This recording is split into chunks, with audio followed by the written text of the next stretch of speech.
Stone Island. Бренд, который стоит особняком от всего остального. И на это есть разные причины. Для кого-то это про околофутбол и фанатскую историю, для других же это база технологий в одежде, ну а для всех остальных это про хайп и безумно оверпрайснутые шмотки с патчем сбоку. Но на самом деле, если копнуть немножко поглубже, то суть Stone Island немножко в другом. И я постарался хоть как-то разобраться в этом вопросе, и для этого пригласил в гости одного из главных коллекционеров Stone Island и CP Company, Андрея Зернина, основателя сообщества Massimo Osti Russian Community. И мы сегодня покажем вам десятки архивных и безумно редких вещей от Stone Island, начиная еще с 80-х годов. И вы увидите наглядно, что такое True Stone Island, и как менялся бренд все эти годы. Андрей — это без шуток человек-энциклопедия по работам Massimo Osti, и у него при этом нет давно розовых очков по поводу его брендов, поэтому он может беспристрастно и максимально честно рассказать от А до Я и про Стоник, и про CP, и про другие бренды, которые создавал Massimo Osti. И, как вы наверняка заметили, выпуск будет огромный, поэтому я вам дам небольшой экскурс по поводу того, что в нем будет. Я провел интервью с Андреем, где он расскажет историю брендов Massimo Osti, интересные факты и секреты, которые вы, скорее всего, не слышали нигде. Также мы сняли его коллекцию вещей, их будут десятки, и это далеко не вся его коллекция. Но айтемы будут такие, чтобы вы смогли понять, о чем вообще бренд был и есть сегодня. А также ближе к концу будут кадры бэкстейджа, на которых Андрей покажет не только одежду, но и другие штуки, имеющие отношение к Stone Island и не только. В таком огромном выпуске без тайм-кодов само собой не обойтись, поэтому, пожалуйста, они все находятся на таймлайне, можете мотать, куда вам, собственно, интересно. И я думаю, вы вряд ли за один присест осилите посмотреть весь этот видос целиком. Но на самом деле я этот ролик снимал еще аж в том году, в марте, да. И у меня, к сожалению, не было времени одновременно заниматься и вот этим роликом, и своим каналом, иначе бы я просто разорвался, я все это делал один. Поэтому, ребят, если хотите меня поддержать, то обязательно подписывайтесь на мою телегу. Там я этот ролик уже давным-давно анонсировал, кидал по нему всякие инсайды и так далее и тому подобное. Но помимо этого, в моей телеге я каждый день пощу скидки на кроссовки, на одежду, кидаю новости, анонсы, а также публикую там эксклюзивные обзоры, которых вы не найдете на YouTube, поэтому подписывайтесь обязательно. И я сразу предупреждаю, ролик далеко не на самую широкую аудиторию, но мне, честно говоря, было самому в кайф сделать вот такую огромную видеодокументацию по российскому Stone Island, поэтому, надеюсь, вам понравится. Приятного просмотра. Всем привет, друзья! Сегодня у меня в гостях Андрей Зернин. Я надеюсь... Зернин. Это вот что Кикспейпер ко мне приходил, я его там неправильно произносил. У меня большая беда с фамилиями. Короче, друзья, ролик, который многие из вас ждали. Сегодня пойдет речь про Stone. У нас здесь... Я даже показывать не буду, столько сумок за кадром, что я офигел. Я думал, сперва там сумки 2, наверное, будет, а тут значки всякие, книжечки, очки, там вон еще книги большие у нас лежат. Короче, очень много сегодня будет вещей. Я даже не знаю, сколько мы это снимать будем. Я надеюсь, сил хватит вообще сегодня все это осилить. Ну, мы постараемся. Да, во всяком случае, постараемся. Расскажи зрителям, кто ты вообще такой, чем известен, чем занимаешься. Слушай, ну, чем известен, наверное, я известен в рамках только своего комьюнити, поэтому Да. пока широко неизвестен и не знаю, хочу ли я быть широко известен. Я занимаюсь коллекционированием все, что связано с Massimo Osti, причем не только непосредственно с ним, но и с тем, что так или иначе шло как продолжение, скажем так, его творчества, потому что по-другому я не хотел бы называть то, что он делал. То есть это все-таки не про дизайн, не про одежду, точнее, не только про дизайн и одежду, а про как раз некую ролевую модель человека, который сам себя развил, сам себя продал. Мне профессионально это интересно как менеджеру. Вот, потому что на самом деле там, от тех же сотрудников Massimo Osti я слышал, что в первую очередь он был крут тем, что когда они предлагали идею, то он ее очень быстро реализовывал. То есть вот они предложили идею, все, дальше на следующий день у них, условно говоря, либо материалы, либо уже там готовая вещь есть, все. То есть настолько быстро они могли делать вещи? Да, настолько быстро он как минимум это организовывал, этот процесс. Сам он себя тоже, в принципе, не считал дизайнером. В первую очередь, наверное, он считал себя как неким конструктором. На самом деле, те вещи, которые мы сейчас смотрим и можем увидеть там, в старом Stone Island, в CP Company, в других брендах Massimo, они, естественно... Правильно, CP Company. По-итальянски CP, по-английски CP, Карло Риветти говорит и так, Да, вот, да. поэтому как бы тут кто как хочет. Я отталкиваюсь от того, что бренд-прародитель был Честер Перри, поэтому CP Company. В первую очередь для меня Ости — это некая фигура, которая там показывает, куда можно двигаться. Такие фигуры есть везде в спорте, в данном случае в дизайне. Для кого-то такой фигурой, там, не знаю, является Маск. Ну, вот для меня, наверное, это Ости как фигура, на которую можно опереться с точки зрения саморазвития и того, куда можно вот двигаться, прикладывая силы какие-то и желания. Ну, то есть, да, у тебя как бы глубина вопроса в этом плане больше. То есть он для тебя в первую очередь не дизайнер, а вот как личность. Да, он мне интересен в первую очередь как личность. Ну, естественно, все начиналось там с дизайна и со шмоток. Да. Вот дальше это пошло уже в понимание, а как это было создано там, да. Так же, как, там, не знаю, читая стихи, мне в какой-то степени интересно, как это создавалось, стихотворение. Ну, там, сам пописывал, поэтому мне вот интересен этот процесс. Ну да, в случае со Stone Island те же или CP, да, очень интересно посмотреть в целом, как эти ткани делались, да. То есть как ткани, такой, как процесс, да. То есть если, опять же, посмотреть какие-то видео, которые, в принципе, есть там с самим Массимо Ости, то есть документалки, которые на YouTube выложены, там видно, что он, например, использовал, по сути, технику коллажей. То есть он брал там куртку, простую военную, не знаю, М65, туда фотографии лепил каких-нибудь карманов, вот, и так вот, по сути, сделал коллаж некого дальнейшего вещи, которые уже можно было пускать в производство. То есть он в этом смысле не рисовал скетч он тоже рисовал, но он был не столько как бы дизайнер и не настолько хорошо рисовал, чтобы говорить, что он там на уровне, ну, не знаю, условного Армани, вот, с точки зрения представления вещей. Я вот сейчас понял то, что ты мне говорил, что тебя нужно останавливать время от времени, потому что я спросил, чем ты занимаешься. Да. И ушел просто куда-то. Да-да-да. Как ты вообще к этой истории пришел? Можешь рассказать про свою первую вещь, в принципе, которая там как-то... К этой истории я пришел через ФОТ, достаточно знаменитый в узких, а может быть и в широких кругах сайт.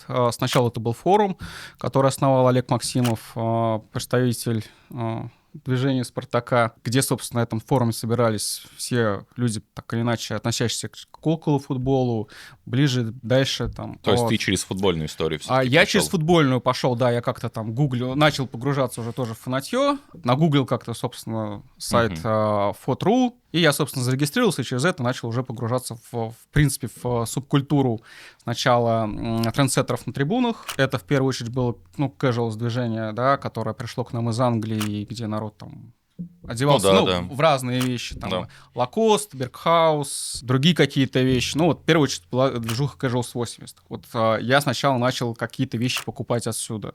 Вот. Ну, естественно, открыли себе eBay. Вот, потому что у нас купить это было либо сложно, либо конечно, сверхдорого. А в дальнейшем уже отсюда буквально фактически вот в год смерти Ости я уже начал исследовать для себя историю именно Stone Island. Заинтересовался. Его тогда почти не было нигде в России. Там, ну, были какие-то единичные магазины. Даже в детском мире, собственно, он продавался. Вот. Да, у меня, кстати, сегодня куртка с собой, которую я тогда увидел, и, наконец, в прошлом году я ее купил себе. Вот. И через это я начал погружаться сначала...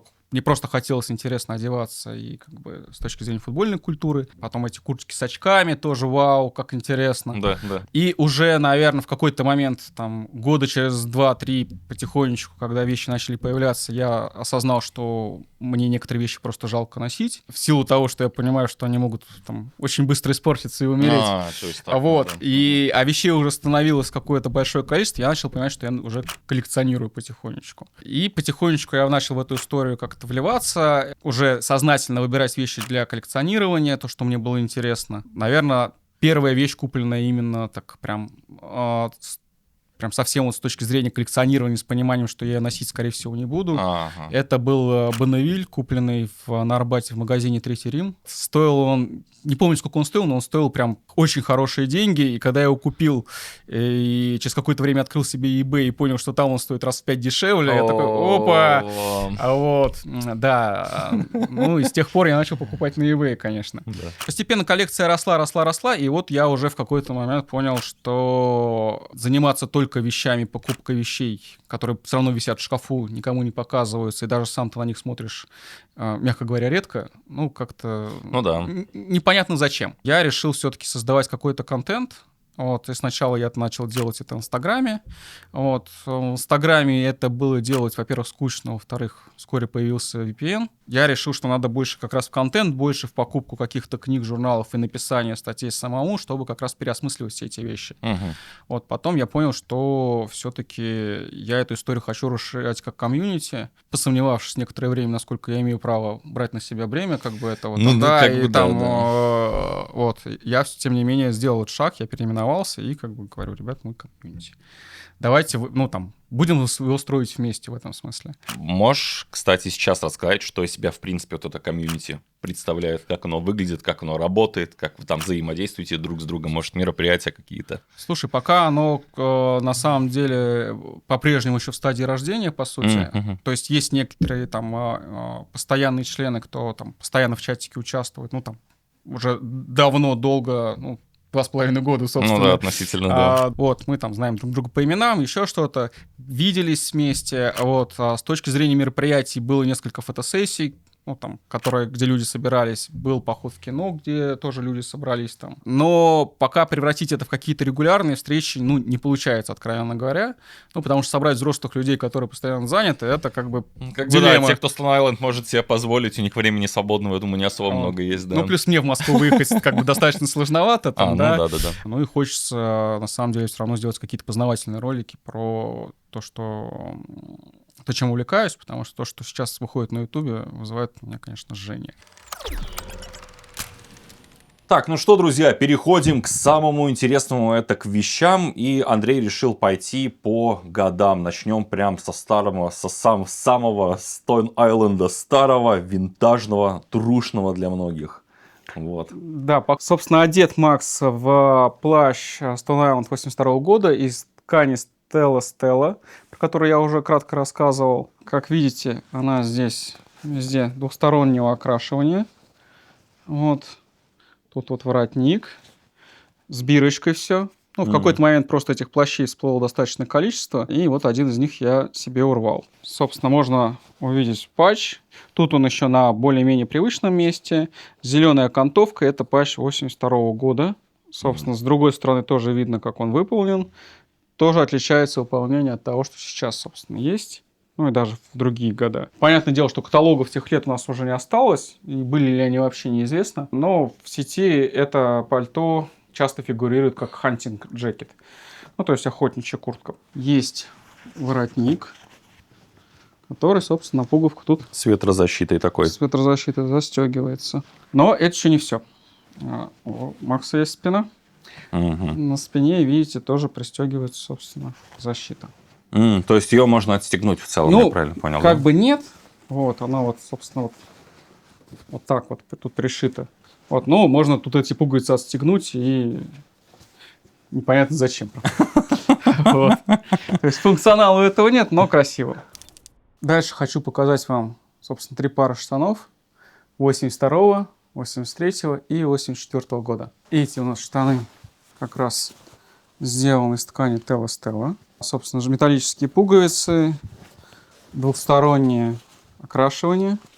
Достаточно часто встречается в продаже, но, как правило, маленького размера, поэтому надеть их вполне проблематично. Дальше, следующие у нас штаны, это Stella 83-го года. Как видите, они с ремнем сразу здесь. Как я ранее упоминал, собственно, в 83-м году как раз из светлой Stella и делались вещи. Так они вот сзади выглядят.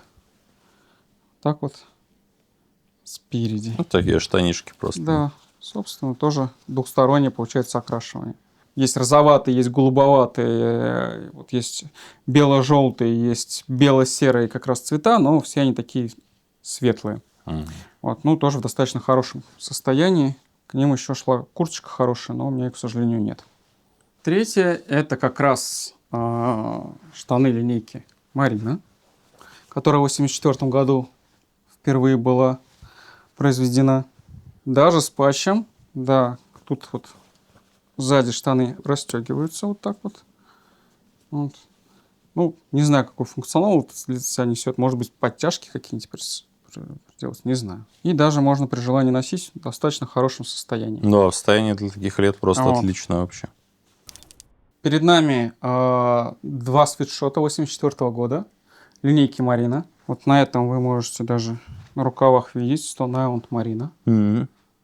Собственно, широкое горло лодочкой, нашивка Stone Island, ну и тут у нас зеленая бирка, что, собственно, говорит о том, что это вещь 84-го и младше. Это тоже считается, относится к линейке Марина, об этом там явно не указано, но и у иностранных коллекционеров, собственно, данная модель, она тоже относится к линейке Марина, описана так. Я видел такой свитер у иностранного коллекционера, где бирка Stone Island была нашита и здесь, и вот здесь. Вот, что, наверное, говорит о том, что это как бы двухсторонняя, да, история. Были дискуссии, ну, там, в частности, у нас в комьюнити, что же считать линейкой Марины и как понимать, относится это к Марине или нет. Я тут придерживаюсь мнения, что если вещь более морская, то, скорее всего, это как раз и Марина. Но если они явно не Логично, указывают. да. Плюс я, опять же, общался с Лоренцино Пьяццо и спрашивал, а в чем разница между основной линейкой и линейкой Марина. Ну, он как раз тоже сказал, что то, что относится к морскому, это более относится к морскому, это к морской тематике, это и есть линейка Марина. Собственно, на мне здесь сейчас тоже футболка Stone Island Marina, также, собственно, 84 года. Перед вами куртка Марина, бушлат 85 года. Это не моя вещь не из моей коллекции, это вещь из коллекции моего друга Миши. Сегодня будет еще 3 таких вещи. Самая отличительная часть этого прекрасного бушлатика – это, собственно, патч, который, во-первых, находится на правой руке, во-вторых, он вертикальный. Да. Вот. Такое было, собственно, только в 85 году, и это большая редкость. У меня, к сожалению, в коллекции таких нету, но вот для вас специально попросил показать вам. Металлические пуговицы, ну и, собственно, подклад у нас полосатый. Как в тех штанах как раз. В тех штанах, да. И, собственно, тут вот есть кулиски, наверное. Утяжки, собственно, изнутри. Очень редкая вещь. Я даже не знаю, сколько такая сейчас стоит, но там 1500, наверное, примерно. Тут у нас немножечко помятые, но, тем не менее, по-прежнему старые красивые футболка и свитшот 86 года. Отличительные особенности того и другого – это, собственно, компас на груди. Тут это принт на футболке, на свитшоте это вышивка. Замечательная, на мой взгляд, и отличительная черта футболки – это вот такие плечи, которые тут есть. Вот. Они в нескольких сезонах присутствуют. Как погоны, как будто такие даже. Да, да, ну, есть ощущение, что это некоторая отсылка к тому, что, не знаю, рюкзаки таскать. Вот. Ну, очевидно, что откуда-то Ости это взял. Вот, откуда конкретно не очень понятно, но тем не менее. Говоря про Марину, я говорил про 84 год, что зеленая бирка, тут как раз вот она черная. Потому что это уже 86-й. Теперь у нас тоже по цветовой гамме, собственно, флиска с так называемым spell лого, ну, то есть надпись Stone Island. Это 86 год. Вещь прекрасно идет оверсайзом, в прекрасном состоянии, по-прежнему вполне себе носится. Ну и в целом, как бы среди коллекционеров достаточно ценится. Принты такие, вышивки, то есть в виде такой надписи. Ну и поло 87 года уже, тоже Stone Island Marina, собственно, без воротника и с металлическими пуговицами. В позапрошлом, по-моему, году они как раз тоже сделали поло Marina, черные и белые, вот тоже без воротника, ну, правда, из другого материала, но примерно кроет такой фасон. Вот. Наш братишка оделся в мою любимую, на самом деле, вещь Stone Island в моей коллекции. Это Stone Island Rep Pigment Marina Duffel Coat. Ткань просмолена определенным образом. Ну, как она состаривается, вы видите сами. Это, собственно, 87 год. Патча здесь быть не должно.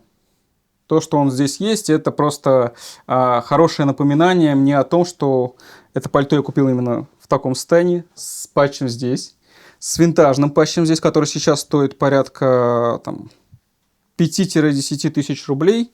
Все пальто обошлось мне в 5000 рублей, которое я купил, собственно, будучи в легком подписии и бросив деньги куда-то на eBay. Вот.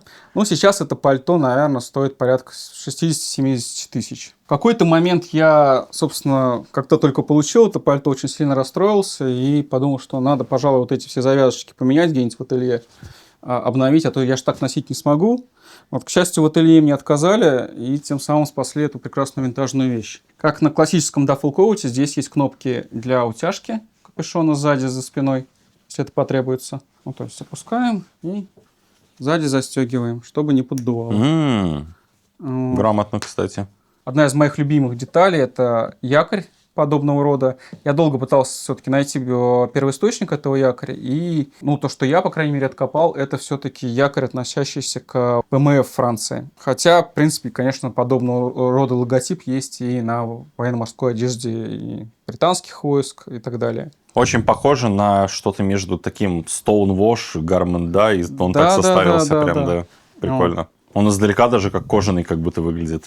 Если потрогать, там еще вот это ощущение как раз смоленистости ткани, оно осталось. То есть это не просто хлопок. Угу. Так, тут у нас комбо вещей из 88 года. Собственно, очки Stone Island лыжные. И плащ из PVC, оно же ПВХ. Прекрасно подойдет для дачного отдыха, для похода за грибами, и, в общем-то, там и на трибуну можно, и в театр, и в свет, так сказать. В этой коллекции было выпущено много таких вещей. В основном короткие куртки, несколько расцветок как раз длинных плащей. Вещь по-прежнему можно носить. И, как видите, она, несмотря на годы, то есть... Она выглядит как с магазина, мы сейчас обсуждали. Да, то есть 88 год, посчитайте, сколько прошло, 40 лет. Здесь у нас сет из двух вещей Айскама. Жилет – это 90-й год, а штаны – это 89-й год.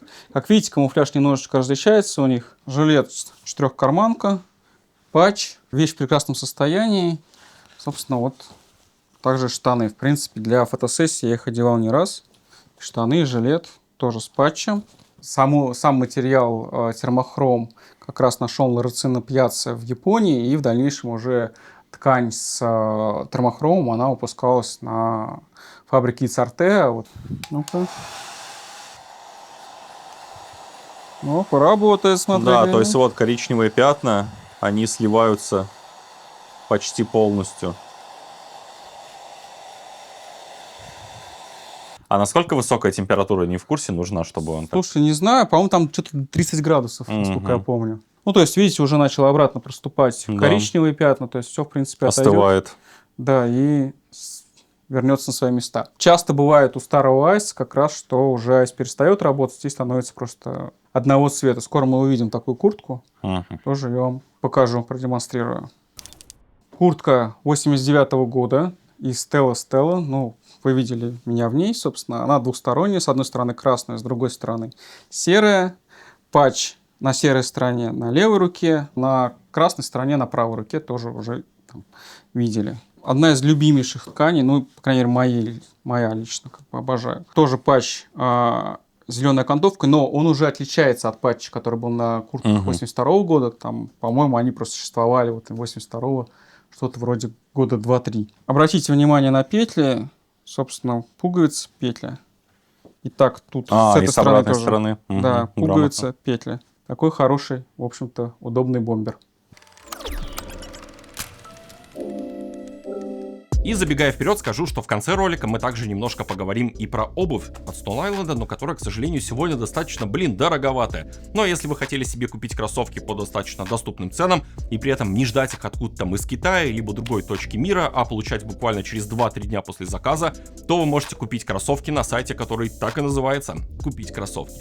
Про купить кроссовки я вам уже неоднократно рассказывал. Это проект моих хороших друзей, поэтому можете им смело доверять. Сайт появился только недавно, но ассортимент там растет буквально с каждым днем. И даже сейчас вы можете найти там кроссовки практически на любой вкус, цвет или размер. Сайт сделан максимально просто, там нет душной рекламы. Все, что вам нужно, это просто зайти в каталог, воспользоваться фильтрами и найти нужную вам пару. Ну а после того, как вы ее нашли, просто кидайте в корзину, оплачивайте с вашей российской карты и через несколько дней получаете ваши кроссовки. Ну и так как базар пошел про кроссовки, то без промик от меня вы никуда не денетесь. И он вам дает очень существенную скидку, но которая работает до конца января. Поэтому переходите по ссылкам в описании и закупайтесь. Ну а мы продолжаем. У нас очень много людей в стране, да я думаю, не только у нас в стране, которые смотрят на вещи уровня Stone Island, и они не понимают, какого хрена вообще-то так много стоит. Вот ты бы смог такому человеку, отдаленному от темы Стона, да даже ребенку, объяснить простыми словами, почему это столько стоит? Вот ты как коллекционер, который уже не смотрит через вот эти розовые очки, только патчи, все, значит, это обалденно, вот как те же люди, которые мы сейчас с тобой обсуждали, джинсы готовы даже обычные базовые покупать. Вот ты готов простыми словами людям объяснить, почему это вообще столько стоит, почему за это стоит или не стоит, может, отдавать деньги вообще? Парни, это не стоит столько. Вот, Спасибо большое, а то я задолбался это всем объяснять уже. В какой-то момент там Stone Island, ну, он стоил всегда недешево. То есть, если Конечно. посмотреть там цены 89-го года, ну, там есть рекламные буклеты, да, там куртки тоже стоят, ну, условно говоря, по 450 фунтов. Это на тот момент тоже очень дорого. Конечно, да. А вот, ну, там, рефлективы и так далее. В какой-то момент Stone Island все-таки и CP Company, они шли как такая модная, но спортивная одежда, околоспортивная одежда. То есть они висели в корнерах там с тем же Nike, какими-то другими такими брендами, там, да, те же коллаборации с Adidas, вот. New Balance. New Balance, ну, с New Balance по-прежнему коллаборируется, да. Собственно, в какой-то момент у Карла Риветти возникла идея про некий неолюкс, то есть сделать люксовый бренд из этого всего, вот, и стали топить в том числе и за подъем цены, а это прям видно даже не в рублях, как бы, а в иностранной валюте. Видно, что вельветовая рубашка, которая, там, не знаю, 3 года назад стоила 180 фунтов, через год начинает стоить 450. Да. Это как бы, ну, несколько большой, широкий очень скачок такой. Ну и, собственно, дальше покупка Монклером, ну или в параллели покупка Монклером, который тоже начинает делать из этого некую люксовую историю, дорогую. Для меня эта история печальная, вот. Потому что... Извини, что перебиваю, я просто потом хотел задать вопрос, то есть это момент покупки Монклером, это не есть ли тот момент разделения на вот раньше Стоник был лучше, вот это вот история, как у любого другого бренда? Ну, наверное, как бы раньше Стоник был лучше, это можно еще говорить про эпоху Пола Харви, потому что большинство тех, кто увлекается все-таки Стоником, ну, там, если посмотреть по моей целевой аудитории, то это люди там 30+, основное, как бы, да. И это люди, как раз, которые выросли на Стонике там 2000-х.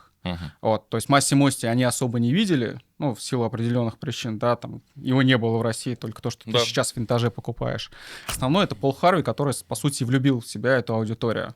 То есть это военные силуэты, это эксперименты с тканями, и в этом смысле надо только порадоваться гению Карла Риветти, который разглядел в саботаже Полу Харви и забрал его к себе. Вот, саботаж вообще какой-то удивительный бренд, потому что после Пола Харви туда пришел Эрл Сент-Хью. Да, акроним. Да, акроним. То есть просто рождает легенды. Я вот сейчас жду, когда мне человек, который плотно коллекционирует саботаж, расскажет про Пол Харви поподробнее там. Но вот все-таки, если про объяснение простыми словами. Ну, про ценник точно нет, а про качество, ну, как бы, наверное, с точки зрения качества, то, что делалось при Поле Харви, реально лучше, чем сейчас. В том числе на это повлияла, наверное, и CG-повестка, когда банально перестали использовать какие-то красители более такие качественные, да, но более загрязняющие окружающую среду, да. Теперь, Господи, извини, что перебиваю, хотя по факту, если смотреть, индустрия одежды, она в целом, она такой вред огромный наносит. Это как недавно вот эта шиза была в соцсетях про тефлон, про гортекс и вот это вот все. Я там выпустил ролик, где там показал куртки, которые там с тефлоном сделаны, и все такие: ты не смотрел фильм «Темные воды» или как-то там так называется.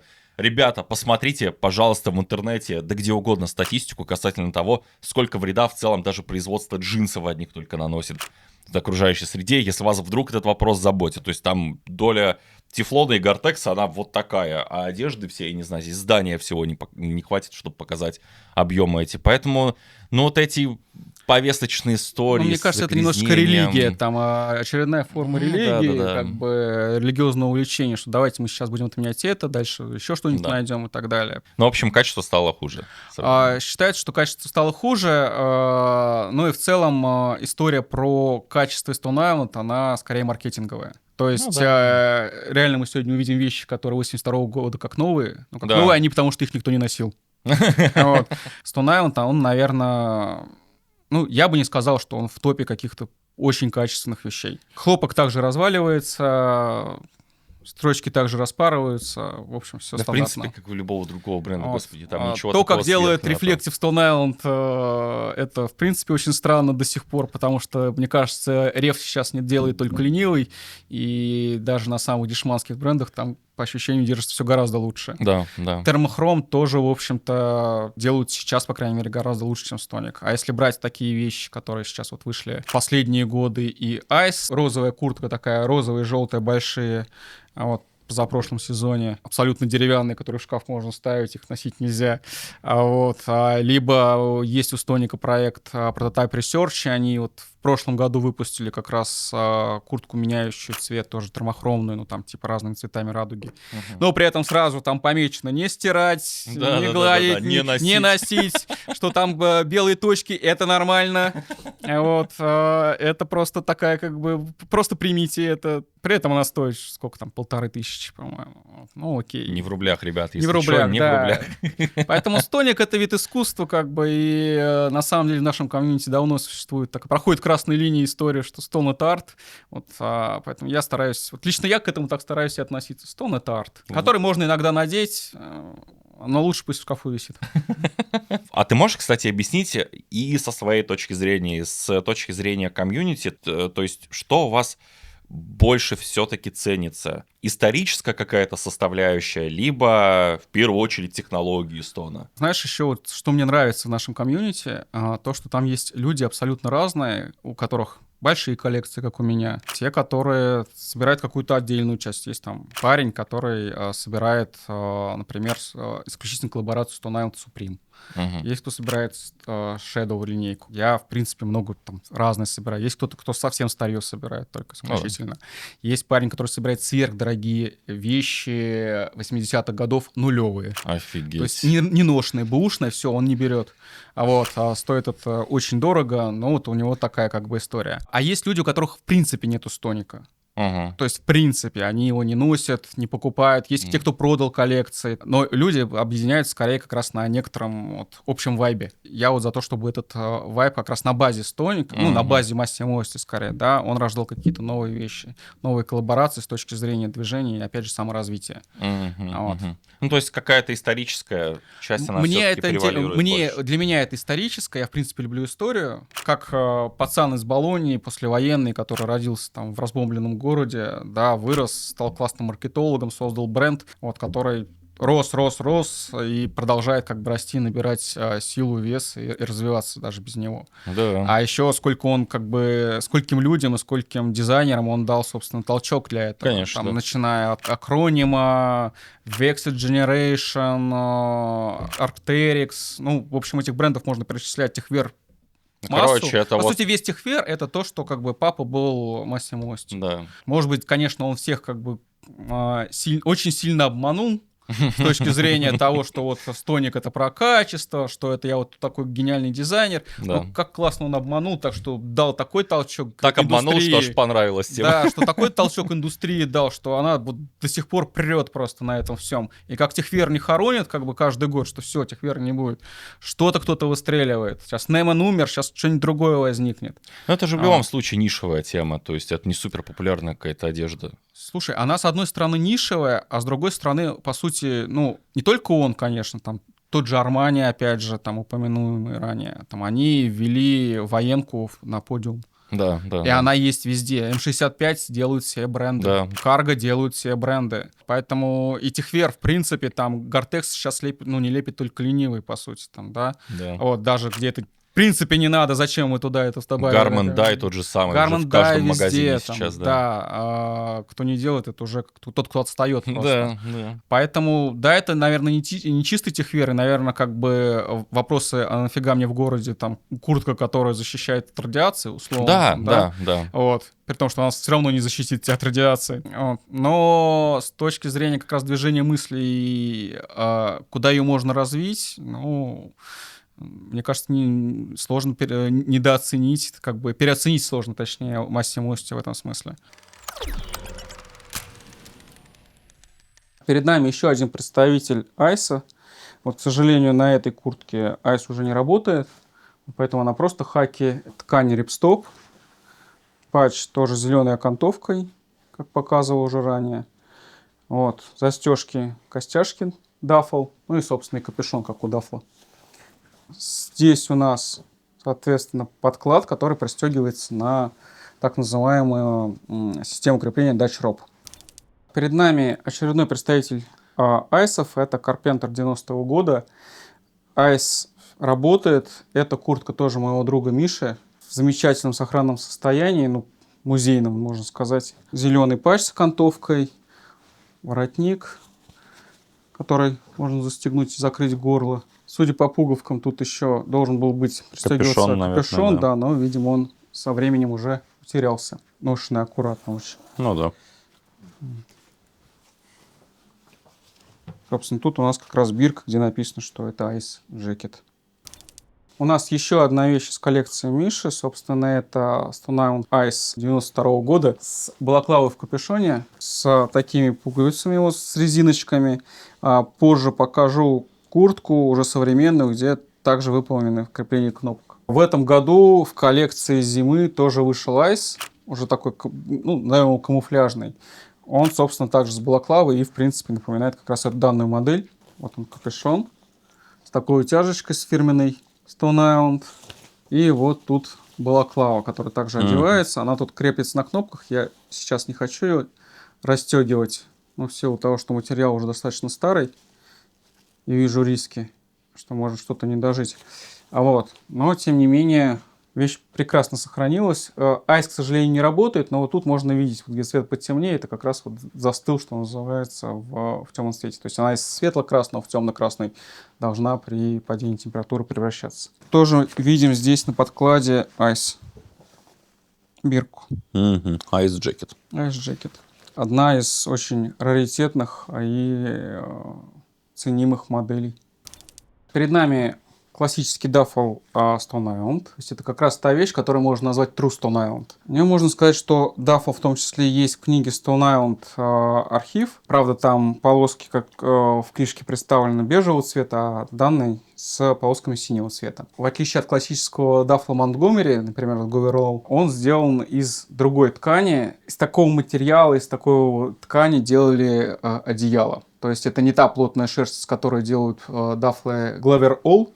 Вот, это как раз такие одеяльная шерсть. По легенде, один из сотрудников Массимо Ости по каким-то причинам провел ночь в каталажке. И, собственно, укрываясь там одеялами, он подумал, как здорово было бы сделать из них как раз пальто. Правда это или нет, легенда, конечно, там умалчивает, но, тем не менее, вот она существует. И, в принципе, такие дафлы Stone Island делают вот с тех пор и по сей день. Капюшон, собственно, тоже эта история, она вот для того, чтобы сзади застегнуть и чтобы не поддувало. Кнопочки между собой соединяем, и все. И горлышко защищено. Перед нами куртка 95-го года, раса Гамата. Сам слой уже снят, к сожалению. Знают люди, которые, в принципе, Stone Island увлекаются. Он, как правило, уже не доживает до наших дней. Поэтому сейчас она просто выглядит как некая хлопковая куртка, но с живым бы резиновым слоем она выглядела гораздо плотнее. Рукава здесь специально 3/4, то есть они кропнутые, вот, с возможностью утяжки. Отличительной особенностью куртки являются также вот эти кольца, так называемый D-ring. В принципе, среди коллекционеров D-ring куртки, то есть такими вот кольцами, считаются очень редкими и имеют коллекционную ценность. Так что увидите где-нибудь в секонде, хватайте. Перед нами куртка 95-го года из материала Formula Steel. В принципе, это такая переработка, назовем его, авиационного нейлона. В большинстве своем эти куртки имеют такой фит-бокс. То есть, видите, квадратный достаточно. Металлические пуговицы. Тут тоже можете видеть усиление в виде резины. Правда, она тут уже достаточно задеревенела. И если, наверное, давить, то может раскрошиться, но мы поэтому давить не будем. Собственно, подклада нету. И тут вот на рукавах видно, что есть кнопочки для его крепления. И с обратной стороны тут светоотражающая надпись Stone Island. Мы обсуждали не только Stone Island, мы обсуждали также и CP. Вот расскажи, пожалуйста, какое место она у тебя, в принципе, занимает, твой взгляд на CP, его историю в сравнении со Stone Island, чем он лучше, чем он хуже. Это, безусловно, то, с чего, по сути, и начинал Массимо Ости. CP родился из бренда Chester Perry, который Массимо Ости создал в 1971 году, который развивал до 1977 года, и в дальнейшем он его уже в связи с исковыми заявлениями со стороны Фред Перри и Честер Берри, по-моему, бренда, он сделал акроним и уже уменьшил название до CP Company, ну или GP Company, тут кому как удобней там, да. CP, он больше про casual. То, что изначально делалось в Massimo Osti и развивалось, оно все-таки кардинально, да, можно так сказать, отличается от Stone Island, потому что Stone Island, он более молодежный, а CP это как раз для уже каких-то таких состоявшихся мужчин с какими-то уже интересными деталями, вкраплениями. То есть это все можно видеть как раз и в одежде начала 80-х, и как раз в том, что Ости делал уже там, наверное, ближе к концу своей работы в CP Company. Вот. Но при этом некоторый серединный период, он достаточно, на мой взгляд, скучный. То есть если в начале развития бренда именно CP Company там есть и такие вещи, как Dutch Police, например, пальто для наездника, назовем это так, и всякие другие интересные вещи, то есть где видно, что Ости экспериментирует как с тканями, так и с цветами, так и с формулами, то некая такая середина, то есть, условно говоря, 83-й, 87-й, она достаточно пресная все-таки. Вот. Она, извини, что перебиваю, она еще преснее, чем вот то, что было несколько лет назад у CP, ну, потому что, как мне кажется, последние годы ну, что-то тут, как-то скучновато было. Наверное, не преснее, потому что то, что последние годы было, ну, опять же, несколько лет назад, да, у CP это абсолютный масс-маркет, который, ну, я, честно говоря, не понимаю, зачем покупать, особенно с линзой, которую фигачат везде. Я понимаю, что пытались найти некое ДНК бренда в этом, но на мой взгляд, они пошли немножечко не в ту историю. ДНК надо было искать все-таки не в этом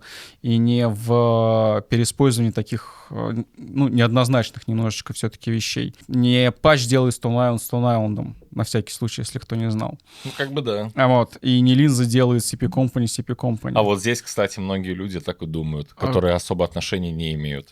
Увы, Да. увы, и, собственно, по-моему, это как раз то, что бренд начал на этом популяризироваться, это не очень хорошая история для самого бренда. Да, может быть, это там молодежно, прикольно, но, мне кажется, не очень талантливо с точки зрения развития. То есть можно было сосредоточиться на чем-то другом, выбрать какие-то силуэты, их пересдавать, еще что-то. Например, можно посмотреть на коллаборацию CP Company с Palace, Да. и то, что они, на мой взгляд, это прям хорошо. Это очень круто. Тоже есть люди, которые по-разному к этому относятся, но они, к примеру, опять же, переиздали там свитера, которые есть в коллекциях у CP Company с 80-х годов, и это выстрелило. И после этого CP Company сделал уже в регулярной коллекции свитер такого же рода. Чуваки, у вас есть база, которую можно переиспользовать просто и доить. Доить и фанатов, и новое поколение. Зачем вы линзу везде пихаете? А можно посмотреть на те же куртки топ, которые сейчас вот выпускаются. Там не везде есть линза, но при этом это действительно интересное решение. Мне кажется, что то ли Пол Харви списался, то ли как бы ему было неинтересно, но вот очень длительное время, что CP Company делала сейчас одежду, это было очень скучно. Вот, возвращаясь как бы к прошлому, то, что делал Честер Перри, мы сейчас в принципе почти не сможем увидеть, потому что склад Честер Перри сгорел. По-моему, тоже что-то в 79 году. Есть единичные вещи, собственно. У меня вот есть две вещи. Это рубашка и куртка. Куртка имеет свою там длительную историю по ее покупке. Я ее купил на eBay примерно там 10 февраля 22 года. Итальянец отказался ее отправлять в Россию. Я его нашел в Инстаграме, где у него никнейм, к счастью, совпадал. Там его убедил, что я вот нормальный чувак, как бы из России, все. Вот у меня тут инста, вот я коллекционирую, как бы не ноунейм. Но в итоге договорились, что он отправил куртку моему товарищу французу, вот, который уже вместе с другими вещами ее отправил мне. Но изюминка в том, что он отправил ее 22 февраля 2022 года. Вот, поэтому дойдет она до Это меня... уже лотерея прям была, да. Да, дойдет она до меня или нет, что там все новых там сообщений о том, что тут остановили авиасообщение, тут остановили. Да. Я, в общем, не знал, но через месяц все дошло, к счастью. А поэтому куртка есть, она прикольная, на меня она почти не налезает. И в фотосессии, которую мы вот делали для Критериум, собственно, там и в куртке, и в рубашке как раз племянница моя там фотографируется, точнее, племянница жены. Вот. На нее Самый прикол, что эти вещи, они села. живы до сих пор, блин. То есть они, по-моему, Да. нормально носятся, да? То есть... Ну, их, они живы скорее, потому что они скорее не носились Ну нигде, да, там, да. да, но они, да, существуют. И когда ты понимаешь, что вещь старше тебя, а в моем случае это там уже... Мне 43. Вот. Нормально, И нормально. она старше меня еще там на десяток, как бы, ну, вау.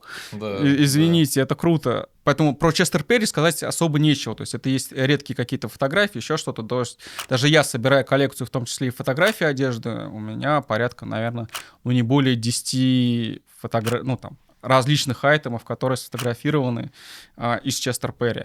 Вот, при том, что я эту тему мониторю. Но уже тогда, когда Ости создавал Честер Перри, стало понятно, что он делает в первую очередь упор на маркетинг. То есть это и вот машинка, например, Честер Перри, которая рекламными агентами там раздавалась примерно с 71 года, замечу, выглядит неплохо. А вот, кстати, к CP мы обсуждали то, что они делали, например, несколько лет последних назад, а вот года 2 назад, если взять промежуток и сегодняшний день, вот как у них вообще, на твой взгляд, дела обстоят? Года 2 назад печально, сейчас уже есть какие-то интересные реально вещи. Я думаю, что мы их отдельно просто там фотографии вклеим, по крайней мере, то, что меня зацепило. Сейчас такое ощущение, что новое вдыхание в бренд вдохнули, но я это в первую очередь связываю с Лоренцо Ости, на самом деле. В одном из интервью он говорил, что он хочет больше внимания уделять комьюнити и связям B2C. И я думаю, что он это начал делать. Ну, точнее так, это не думаю, я вижу, что это они начали это делать, CP Company. То есть они каким-то членам комьюнити там вещи поставляют, дарят подарки, издали книжку на 50-летие, где, в принципе, были фотографии как известных каких-то людей, типа Галлахера, да, там, так конечно. И просто коллекционеров. Я знаю 2 коллекционеров из Москвы, которых приглашали поучаствовать в этой книге, но просто они там не смогли, это как раз полный ковид был, и вылететь было проблематично. То есть они очень плотно работают с комьюнити, и вот посмотрев на них, наконец-то и Stone Island начал работать с комьюнити, чего до этого с ними как бы не бывало. Я вижу, что эта работа, она приносит, видимо, и фидбэк, обратную связь от комьюнити, чтобы хотелось видеть в бренде. Поэтому и появляются какие-то все-таки пока выплески, но тем не менее интересных вещей. Но, надеюсь, будут развиваться, надеюсь, все-таки их эта новая стратегия, она принесет успех. Опять же, возвращаясь в историю, то есть после того, как там бренд CP Company начал развиваться, там запустился уже как именно не Честер Перри, а CP Company, были интересные вещи. Вот. Потом, наверное, все интересное перетекло в Stone Island в основном. Второе дыхание тут бренду дала, конечно, куртка Милли Мигли. То есть это 88 год. Да все ее знают. Да, ее все знают. Это куртка со встроенными линзами. Ну, я предпочитаю все-таки говорить линзами, а не очками, там, в капюшон. Плюс со встроенной линзой в рукав. Вот, watchviewer так называемый. Ну, легенд, опять же, тут много, что вот специально CP Company спонсировали гонку Милли Мигли, реинкарнировали в 88 году, и они вот под нее сделали эту куртку. Вот, но, насколько я знаю, это все легенда. Мерч на гонке был. Массимо Ости и его сотрудники бегали, пытаясь этот мерч нацепить примерно на всех. Пофоткать. Он периодически мелькает. Я смотрел фильм про эту гонку, там, длиной часа в 2, документальный просто, вот именно про гонку 88 года. И там мелькают некоторые люди в куртках Милли Мигли. Но это прям мелькают. Гонщиков в них нету. Вот. И те фотографии, есть альбом тоже, по-моему, года 89-го, мне кажется, изданный Милли Мигли. Фотографировал как раз жена Массимо Ости, Даниэла Фачинато. Вот. И там много как раз людей, вот, гонщиков, типа вот в куртках. Ну, это постановка, в общем-то.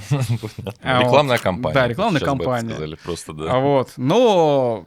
Тем не менее, конечно, мечта любого коллекционера иметь именно так называемую рейсовую куртку с этой гонки, то есть куртку, которая сдавалась на этой гонке. Ну да. Вот. Знаю людей в России, у которых она есть, да, у меня, к сожалению, нету.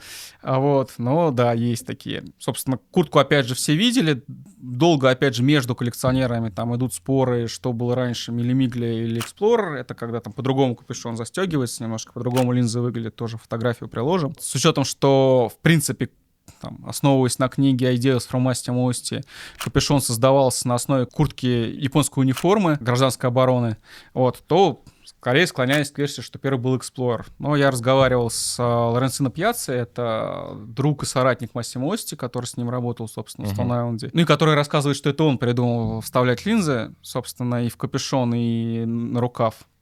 Не знаю, правда это или нет, но он так рассказывает. Сейчас можно много чего рассказать. Сейчас много можно чего рассказать, да. Хотя, судя по дырам в книге, в сюжетах Ideas from Massimo Osti, дети там тоже много чего рассказывают. Он говорит, что все-таки первой была Милли Мигли. Вот. Ну и с точки зрения даты рождения куртки, опять же, что считать датой рождения? Это ее начало продажи или все-таки ее создание? Если создание, то, в принципе, не знаю, сэмплы или еще какие экземпляры мелькают в нескольких видео 87 года. Плюс, собственно, есть 3 примерно видео, где эти куртки мелькают. Опять же, 87 года это телепередача одна итальянская, где большая компания молодых людей в одежде Stone Island CP Company сидит на некой передаче, и там один из соратников Массимо Ости тоже рассказывает про бренд. Есть фильм «Призрак в доме», по-моему, тоже 87-го, если я не ошибаюсь, и там аж музыканты какие-то стоят на лужайке, играют на клавишных тоже в куртках. Но это дико футуристично раньше, наверное, Да, выглядело просто. да. Это и сейчас необычно выглядит. Максимально а как раньше, футуристично это выглядит в фильме про выставку в Берлине 87 года, куда Массимо Ости пригласили в честь юбилея самого города, в честь 150-летия текстильной промышленности Берлина и в честь 15-летия, по-моему, там, собственно, бренда CP Company тоже на эту выставку. Массимо, в принципе, не участвовал в показах, это был, как рассказывают, по крайней мере, это был первый показ, в котором он участвовал. Рекомендую всем посмотреть. Такой инсталляции вы, наверное, там, не видели никогда и вряд ли увидите. Там в представлении выходит на подиум 2 мима, как раз в куртках мили-мигли, и они вот там изображают нечто. Ну, в общем, достаточно интересно. Перед нами куртка из кевлара синего цвета. Собственно, они бывают 2000 года, они бывают оранжевого цвета, зеленого цвета, коричневого цвета. Ну, на мой взгляд, наиболее красивый это как раз синий и оранжевый. Куртка идет с ЧБ. патчем черно-белым. Да, по-моему, одна из первых, кстати говоря, которая шла с таким патчем, если я правильно помню. Про материал кевлар, я думаю, вы сами почитаете, но считается, что он, в принципе, может защищать от удара ножом и так далее. Мы думали проверить, нам не льнование, но... Дорого. Но дорого. Но она выглядит прямо как куртка из 2000-х прям. Это по цвету читается, по фасону, вот, по рукавам. Очень красиво переливается, очень красивая фактура. Да. Такая какая-то между кожей, бумагой, что-то вот в таком духе, с какой-то вот историей. Куртка идет с подкладом, к сожалению, ну, в моем экземпляре там не родной подклад. Давайте покажу. Ну, она прям колом как будто стоит, создается Она впечатление. при этом очень мягкая на самом да? деле. Да, то есть она очень комфортная. То есть то, что я ее носил, одевал несколько раз, как бы она мне очень зашла. Сама подкладка, она такая облетающая немножечко. Со временем она становится липкой и может менять цвет и структуру, что тоже не очень хорошо. В целом вот такая вот замечательная модель. Одна из лучших, на мой взгляд, старого стоника. Да. Перед нами куртка Pure Metal Shell. Это куртка, выполненная путем металлического напыления. Stone Island делал несколько вариантов подобного напыления на своей куртке. Наверное, наиболее популярные это как раз подобные модели. Серебристого цвета, есть синего цвета. Вот. И еще делал куртки, которые называются формально так же, то есть Pure Metal Shell, но при этом, по сути, представляют себя фольгилизированный материал, который очень сильно ломается вот, при каких-то движениях и, в принципе, изменении его фактуры, формы фактуры, да. Если вот этих курток осталось достаточное количество на руках, то вот второй вариант, про который я сказал, наверное, остались в нормальном состоянии только в самом архиве Stone Island, потому что то, что есть на руках, оно, как правило, представляет себя такую порванную фольгу, в общем-то. На свету очень красиво переливается. В общем-то, это такой прародитель куртки стальной, которая вышла в этом году. Да, которая хайпа наделала. Да, которую хотят все, но не все могут себе позволить. Вот. Вот это с чего они начинали и к чему они пришли, что называется. Такие куртки есть как ветровки, так и пуховики, собственно. Перед нами куртка из монофиламента. Это один из любимейших материалов Пола Харви. Хотел отметить, что на самом деле вот то, что мы показывали, период Массимо Ости закончился как раз на формуле Steel. Материал очень необычно переливается. Он представляет из себя комбинацию нескольких материалов, такой просвечивающийся, прозрачный нейлон, мононить, вот как это называется официально. Вот. И под ней еще подклад. Рукава реглан. Есть капюшончик, который тоже застегивается на велкро липучку. Ну, вот это стиль прям, конечно, да. Это прям кайф. Ну и сами понимаете, что в движении, в принципе, даже это вот тут видно, что очень необычно все выглядит. Вот. Ну и на солнце, опять же, это будет переливаться и привлекать внимание. собственно, есть пара карманов, есть подклад, что тоже важно. Кстати, тут он родной. Вот такой подкладик тоже на Dutch Rope застегнут. Ну, сама вот тактильно она липковатая. Вот. То есть это тоже, там, ну, скорее всего, от возраста происходит. Ну, вещь достаточно интересная. Очень долго пытался купить себе ее в коллекцию и пару лет назад все-таки купил. А, кстати, вот эти бирки, которые были до этого, они на каждой куртке есть? Или не на всех? С описаниями технологий и так далее? На старых не на каждой. Вот, то есть это как раз там где-то есть, где-то нет. Вот тут, по-моему, тут нету. Перед нами 4 куртки бренда Stone Island Series 100. Когда вам кто-нибудь скажет, что Stone Island не делал или не делает женскую одежду, ну, вот делает, вам пруфы. не делает, да, не делает, но да, делал. Собственно, это линейка, которую Stone Island делали с 2001 по 2003 год. Делал Пол Харви, который, в принципе, считал, что это там, одно из важнейших детищ его с точки зрения дизайна. К большому сожалению, коммерческого успеха линейка не имела, ну, в силу того, что, наверное, она тоже определила свое время с точки зрения дизайна и внешнего вида. Сейчас бы она, мне кажется, очень сильно выстрелила с точки зрения как раз того, что мир более широко открыт к таким вот вещам. Основной материал, как до этого вот на предыдущей куртке говорил, монофиламент, прозрачный материал, мононить. В фильме Infinite Colors, который недавно Stone Island показали, про, собственно, своих работников, про то, как создаются ткани, одна из работниц рассказывала, что для этой линейки они в качестве крепежных нитей использовали рыболовную леску, потому что обычная нить просто рвала как бы ткань. Полупрозрачная курточка, которая, с одной стороны, и держит форму, с другой стороны, она абсолютную легкость, конечно, создает. Вот такая вот история. Следующее у нас пальто тоже 2001 года. Оно и по фактуре выглядит как немножечко как змеиная кожа, и тактильно тоже как такая высушенная змеиная кожа. Вот. Это братский подарок в мою коллекцию от моего друга Миши. Сейчас Очень этих любимый. вещей тоже уже немного, и либо они появляются по каким-то бешеным ценам, ну, в силу того, что со временем они стали представлять уже некую антикварную ценность. Вот, хотя, опять же, как вещи, не имеющие коммерческого успеха, они продавались за там, какие-то гроши, можно сказать. Такой белый бомбер с прорезями для пальцев в рукавах. Ну, ткань скорее обычная, вот, но тут еще вот есть специальные молнии подмышки для проветривания, в общем-то. Последнее в коллекции, собственно, это вот это пальто. Очень тяжелое. Да, я даже сейчас его полегал, оно прям очень тяжелое. Меш, то есть тут тоже основной материал это сетка, которая уже при движении с подкладом создает уже такой вот интересный трехмерный рисунок, визуальный эффект. Подклад, кстати, тоже на Dutch Rope. Вот он отстегивается. Поэтому, в принципе, можно носить отдельно. Но, конечно, уже такого переливания, наверное, не будет. Потому что это вот как раз он и создает этот переливчатый. Перед нами Light Jacket. Это куртка также из коллекции Михаила. Заключительно на сегодняшний день. Light она не потому, что она светлая. Вот. Light она потому, что у нее есть тут светодиодная лента. Тут и на капюшоне, которая включается изнутри и, соответственно, синим горит. К сожалению, функционал на данной куртке сломан. Такое бывает. Когда-нибудь мы, думаю, его починим, и можно будет увидеть ее во всей красе. Видел такие куртки в белом и черном цвете. Собственно, это одна из жемчужин, опять же, работы Пола Харви. Ну и на этой куртке, как вы можете видеть, тоже патч черно-белого цвета, что, собственно, означает ее некоторую уникальность с точки зрения функционала. Если мы вот расстегнем ее, мы увидим, во-первых, подклад, во-вторых, мы увидим на самой куртке, вот тут мы потом покрупнее снимем, собственно, бирку Light Jacket. Такой прекрасный экземплярчик, который вы вряд ли где-то еще увидите. В России уж точно. Перед нами красивая куртка Stone Island Telona Cover 2004 года. Но, собственно, из этого материала я знаю только две куртки. Эту и та, которая представлена в книге Stone Island Архив.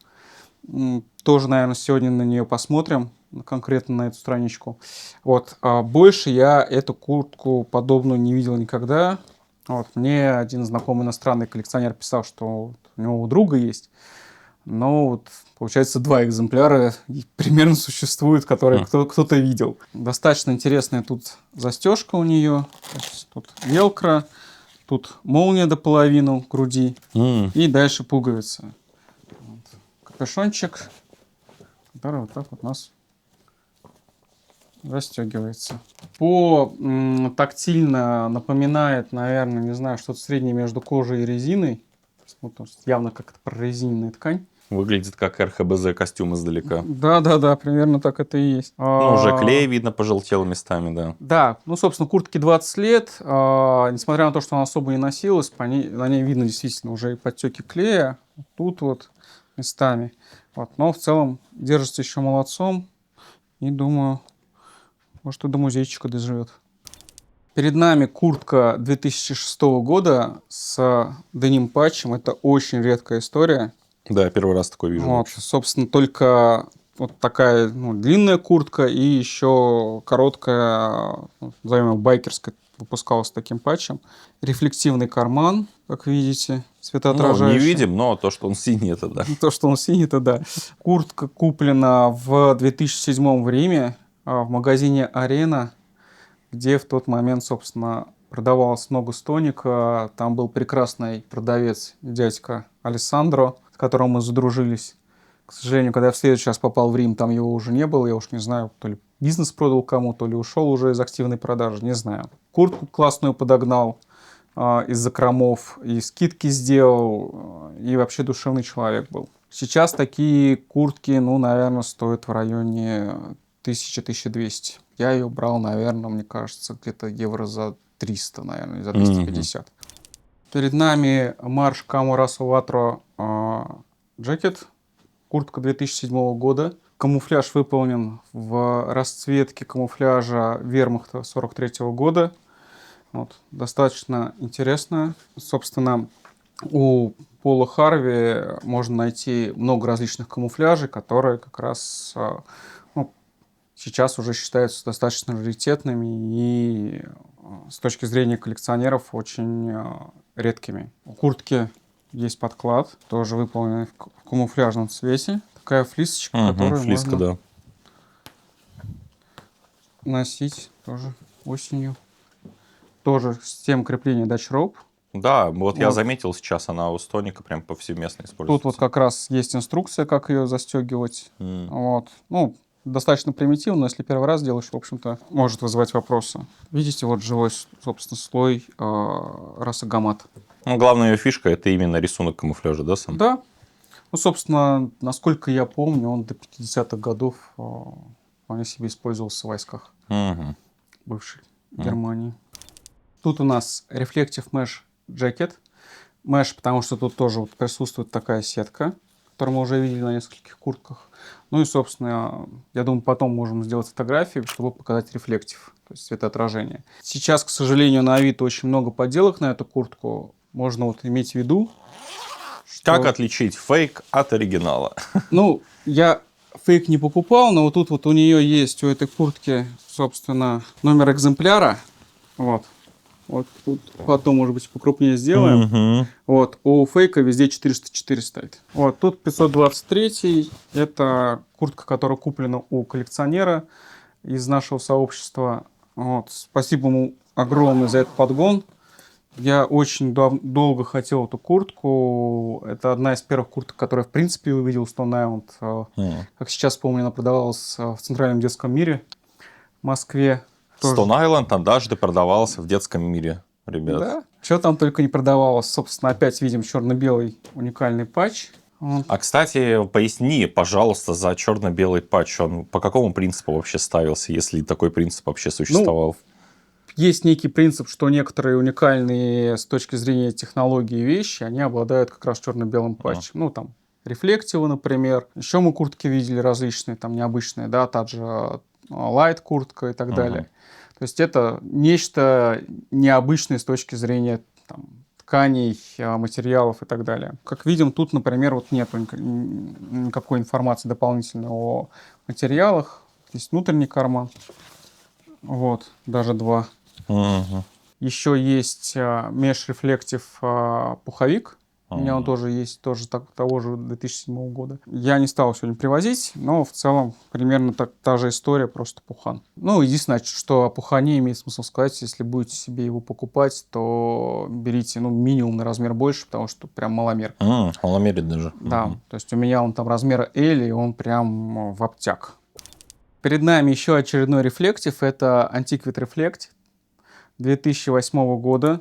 Чисто визуально, на мой взгляд, один из самых красивых рефов, что есть у Стоника. Но не самый, что называется, долговечный и прочный, наверное. Есть и похуже. Но смотрите, тут куртка висит в шкафу, но у нее уже, в принципе, есть соответствующие следы старения, скажем так. То есть, кондицию теряет, да. Кондицию теряет. Собственно, у нее тоже такой уникальный патч черно-белый. Важно продемонстрировать бирки. Antiquity Reflective, 227 номер. Guaranteed by Stone Island. Она вся рефлективная, я правильно понял? То есть она вот такая темно-синяя, но все равно рефлектоз. Камуфлированный свитерок. Хлопок с кашемиром. Hand-painted 2008 года. Достаточно уникальная вещь. Патч здесь меш, то есть сеточка. Но надо сказать, что на этой модели патч должен быть черно-белый. А почему так вышло? Оригинал был утерян, что называется. Чтобы просто показать, я на самом деле снял сейчас другую вещь, чтобы продемонстрировать, что в принципе, сетчатый, но присутствует. Но конкретно на этом свитере, опять же, он должен быть черно-белый. Достаточно красивая и уникальная вещь с точки зрения своего и дизайна, и того, как Stone Island работает с камуфляжами. Handpaid, то есть каждый индивидуально окрашен, да, своим рисунком или как? Да. Как они конкретно именно свитера, например, красили, не знаю, но на Ютубе есть видео, как они красят именно куртки. Вот смотри, мы сейчас с тобой говорили про Stone, мы говорили про CP, CP. Произносите как угодно, кстати, мы не осуждаем ни одно произношение, правильно, неправильно. Но в Massimo Osti были также и другие бренды. Можешь зрителям рассказать, пожалуйста, кратенько и основную идею каждого из них, потому что он известен не только ими, но и... Я постараюсь кратенько, а не как всегда. Начну совсем тоже с предыстории, потому что это важно. Massimo Osti начинал свою карьеру в одежде как графический дизайнер. В 1969 году он поступает на работу в компанию Anna Sport, которая под его влиянием делает ребрендинг и становится компанией Anna Goba. Тоже вещи этого бренда найти можно, и для меня было недавно удивлением и открытием, что вещи начала 80-х годов Anna Goba, они идут с биркой CP Company. Я спросил Лоренцино Пьяцца, говорю, а как же так, он же там... Ости же ушел оттуда в 71 году. Мы для них шили. Нормально. Я говорю, прикольно. По инерции. Интересно. Собственно, делаются и футболки с принтами, и в тот момент это было еще такое прям новаторство. Футболки были либо белые, либо рабочие. А с принтами особо не было, и Ости это популяризировал, собственно, и делал эти принты. В том числе он делал принты, по-моему, для туристического агентства Болоньи, с точки зрения популяризации самого города. То есть, в общем-то, история зашла. В 1971 году, как я говорил, он основал совместно с другим человеком бренд Chester Perry, где они начали уже разрабатывать отдельную коллекцию и футболок с принтами. И, собственно, дальше уже возник бренд CP Company из Chester Perry. Параллельно с этим в 1979 году или 1981, извините, сейчас выпало из головы, возникает бренд Bonneville.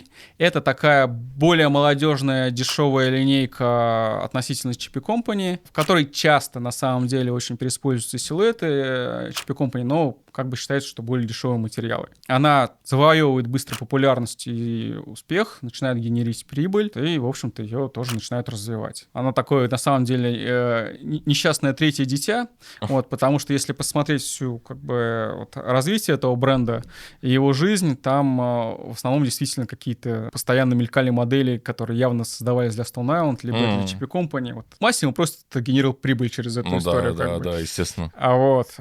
Стараясь максимально охватить рынок. собственно, опять же, мне эту историю подтвердил Лоренцино Пьяцца, который спросил, зачем?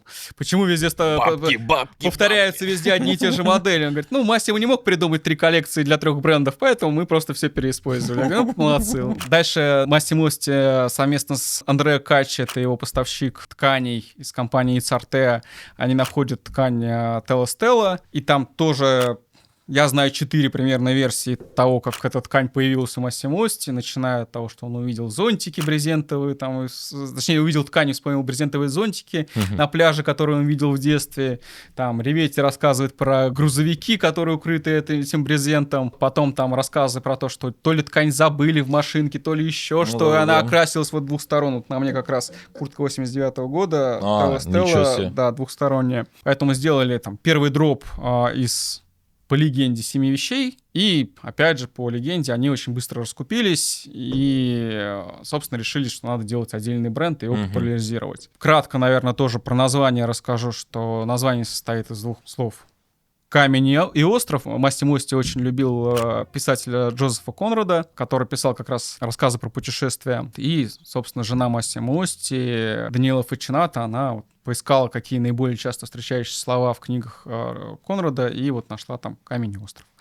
И они вот так вот как бы решили. Про патч, по-моему, Карло Риветти я слышал, что компас был напечатан на одной из книг, и, собственно, как бы его решили вот использовать как на рукаве. Он долго патч блуждал, он был на запястье, на плече, на груди, и то есть он только в какой-то момент, по-моему, году, наверное, в 84-м уже более плотно осел на плече. Недавно всплыли фотографии некого итальянского ноунейм, по сути, бренда 70-х годов, где военная парка белого цвета с патчем на пуговицах. А что на патче написано? Название бренда написано, что-то такое там, да. И тут стырили.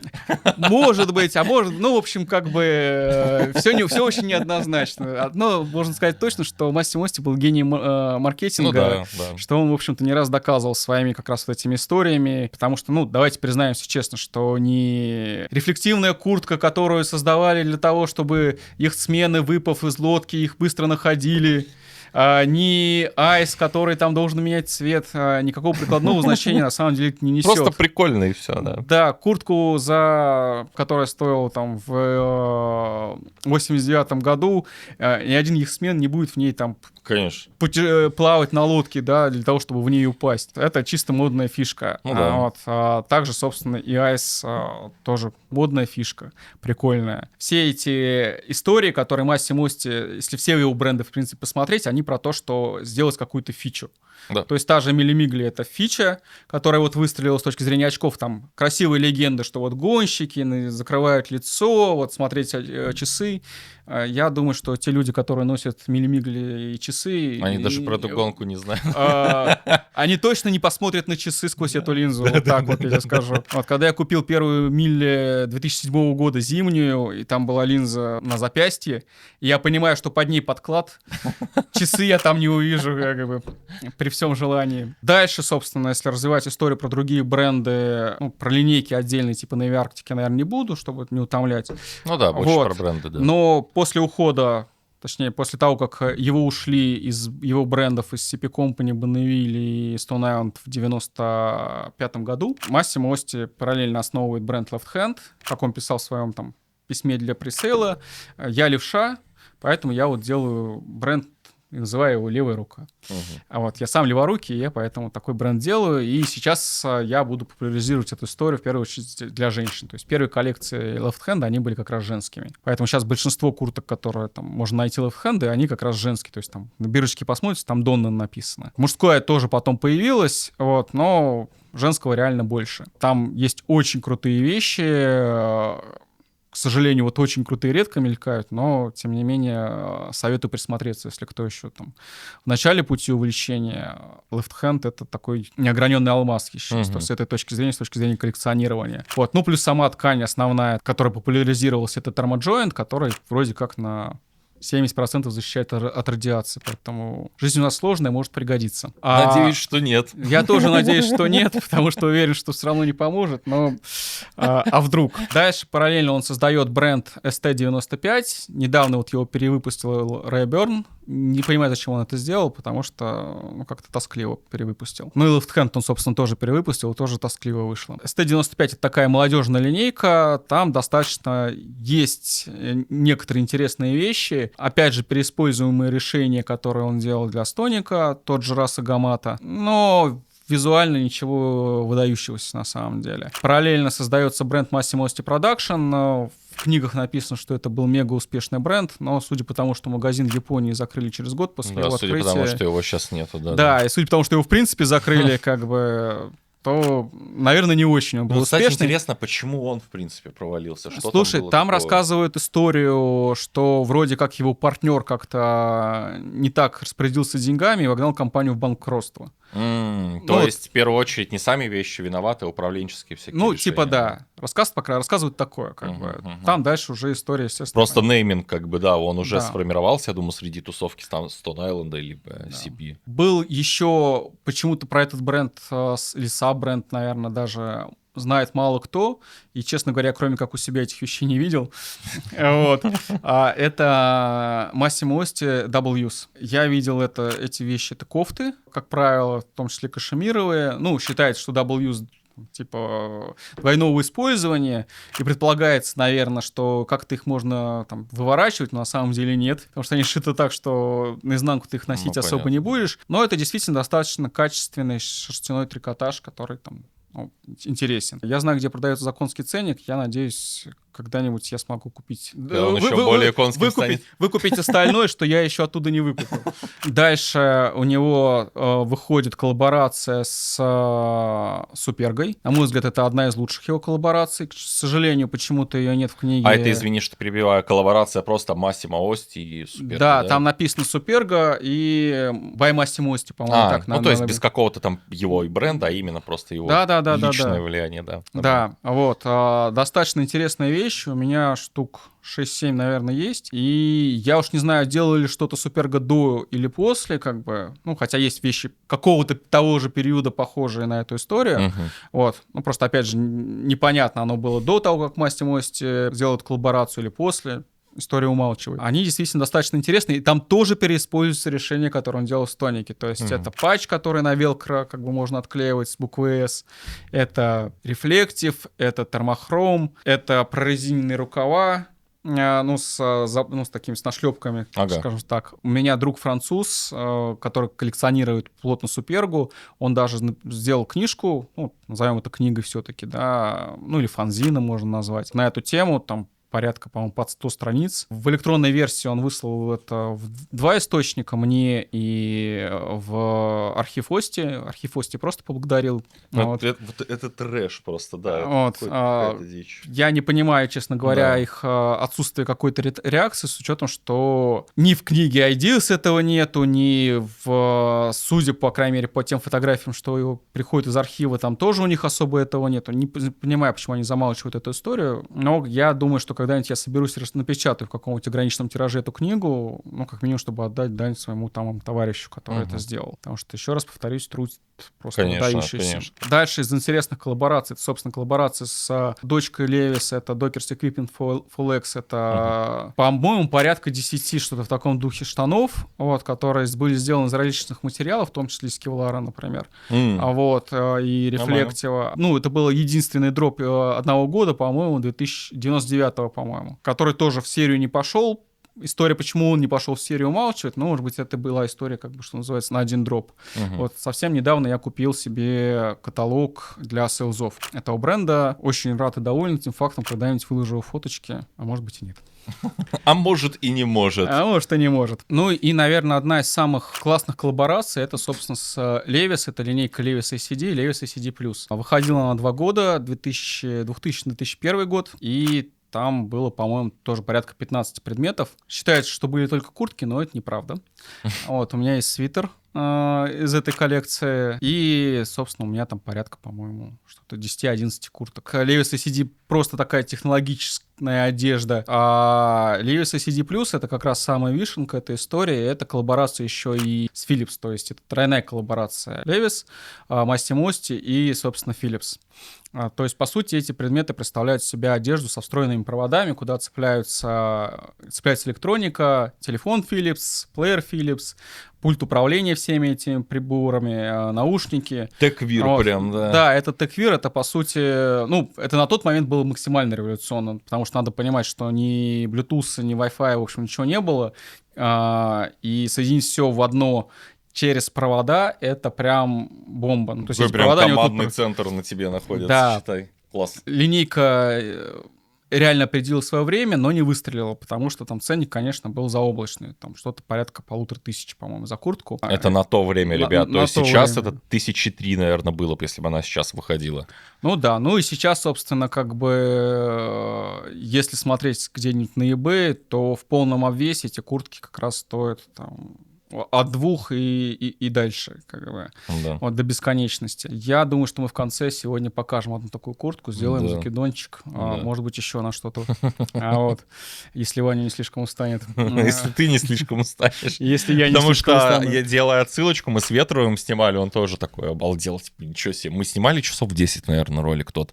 Про, когда он ко мне первый раз в студию приходил, приносил 15 пар своих кроссовок, вот. А у нас здесь столько всего, блин, что я не знаю, сколько мы сегодня будем снимать. Ну да, там Но будем снимать до конца. порядка 50 айтемов принес, поэтому нормально. Ваня сказал, не надо много, поэтому пришлось Ты принес еще больше. сократить пришлось. Еще были 2 небольших коллаборации. Это бренд Вальдемарка, это какие-то... Я видел каталог, у меня есть фотографии, видел куртку один раз на eBay, но это какие-то тулупы кожаные, в общем, достаточно непонятно, что там делала Ости конкретно и для чего это было сделано. Плюс некий бренд Alter Ego, который тоже, я вот видел одну рубашку за все время, что я вот мониторю эту историю. Был еще небольшой проектик Far East Project, вот так он назывался, да, который типа делался для Дальнего Востока. История была, что вот мы начнем шить в Китае с китайцами. Тогда это не было еще как бы трендом, в общем. Ну да. Вот, я недавно, в прошлом году, буквально у коллекционера купил первую вещь, которую я, в принципе, увидел этого бренда, это шорты, и причем еще с картоночкой. Только ради картоночки, собственно, и было, по сути, куплено, потому что до этого... Вот, чтобы вы понимали, что такое фанатение Stone Island. Слышал, но не видел никогда в жизни. Вот из интересного, помимо одежды, Массимо Ости, он, в принципе, как я уже говорил, был очень разносторонний человек. И там, в 80-х годах он создавал электромобиль. Электромобиль участвовал в гонках и потом попал в аварию. Также он создавал прототип дизайна для скутеров Vespa. Они не пошли в тираж. Участвовал в политической жизни Болонии. В принципе, он был социалистом. И у меня даже есть небольшой каталог, который там, студия Массимо Ости оформляли для Социалистической партии Италии. У меня есть фотография в футболке, которую Массимо Ости подарили на день рождения коммуниста. Там тоже бирочка с этим, с серпом и молотом. Короче, чел, он был вообще далеко не только про одежду. Да, несмотря на то, что он плавал на яхте, он был социалист. Вот. Любил дорогие часы, роликсы, Порш у него был, но был социалистом, нормально. Делал костюмы для фильма «Нирвана» Габриэля Сальваторе. То есть он, в принципе, такой достаточно был разносторонний человек. Ну и на самом деле популярные в Италии певцы, такие как Лучио Далла, Лука Карбони, они там носили Stone Island плотно. Stone Island, CP Company, Bonneville, ну, достаточно очень плотно, как бы. Вот, я в своем канале каждый Новый год всю ночь выкладываю клипы как раз с различными итальянскими певцами в стонике. Вот, там, 80-х годов и так далее. Как я сказал в самом начале, Ости меня этим и вдохновляет, что он и сам развивался, и давал саморазвитие этого в мир. Приносил. Да. Вот, то есть помогал таким образом там двигаться и сам, и те же остальные бренды, которые там дальше уже создавались, типа Акронима, Vexed Generation, Nemen, Plurimus, да, они все эти люди, они говорят, что мы вдохновлялись Ости и его работами. Tensi, ну, то есть этих брендов на самом деле масса, и по сути, ну, на мой взгляд, по крайней мере, может кто-то оспорит, но Техвир вышел из Ости. Перед нами Metal Cover Раса Гамата куртка 2015 года. Это, по сути, некоторым образом переиздание куртки 2003 года. Если погуглите, собственно, там есть куртка с серебристым подкладом. В 2015 тоже были выпущены куртки как с серебристым, так еще с зеленым подкладом. И вот это с синим. Собственно, носить ее можно как раз с двух сторон. Я ранее в видео упоминал, что вот тут патч с черной стороны слева, так и с синей стороны тоже будет слева. Мы сейчас переоденем нашего героя. Достаточно интересная куртка. Можно вот так даже капюшончик открыть. Вот. Воротник несколько уходит в сторону. Да, вот это мне показалось странным. Вот. Да. И внутренняя часть, хотя они здесь равноценны, по-моему, вот такая охерительно синяя. К сожалению, те куртки, которые 2003 года, видимо, они делались по какой-то другой технологии, но, честно говоря, в живых Я их не видел, там на всех серебристый слой просто рассыпан. Он сам по себе недолговечный, да, Да. оказался? Вот. На этой вроде пока держится, и тьфу-тьфу-тьфу, я хоть и опасаюсь, даже вешаю ее в шкафу там на другую одежду, но вроде пока каких-то дефектов именно на синем слое Ну, не слушай, пока выглядит не супер знаю. вообще. Это очень классный синий прям. И получается вот такой офигенный синий. Ну вот, Это с собственно, другой патч стороны. опять на левой стороне, как бы. Как Да. мы видим. Куртку 2003 года называют как раз Space Jacket, то есть Ага. космический. Ну, понятно почему, в общем. Да. А это пиджачок из, на мой взгляд, лучшего материала, который, собственно, есть у Stone Island. Ну, он есть не только у Stone Island, он есть и Grand John Orchestra, и Tennessee его используют. А это японская микрофибра. В стонике это называется David TC. Считаю, что если как раз хотите начать свое знакомство с брендом Stone Island, то это либо нейлон металл, либо David TC. Вот первые вещи имеет смысл брать вот из этих материалов, тогда вы прочувствуете, в принципе, что такое стоник. 2016. Вот. Ну, собственно, я его тогда примерно и купил и ношу регулярно. Он поддается стирке, его не надо там в химчистку отдельно носить. Очень классно выглядит для Вот. таких лет. Собственно. как Очень бы. круто. Он выглядит, ребят, попростенько, но на ощупь это прям дико приятная штука. Перед нами, собственно, свитер полипропилен деним 2016 года. Очень тяжелый, очень плотный и очень теплый. Подтверждаю, очень плотный. Патч, как вы видите, он даже не черно-белый, а такой неви, то есть темно-синий белый. В принципе, в этой коллекции выходили еще комбинезоны, куртки, сумки были. Они до сих пор появляются в продаже, но, к сожалению, полипроды уже начали делать. Куртки точно делают, свитера, насколько я знаю, нет. Поэтому, если будете себе покупать вещи из этого дропа, то вот берите свитера. Да, Как раз да. такой прям морской. Вот я сейчас Вот. пощупал, я бы сам себе такой хотел. Очень приятная штука. Прям.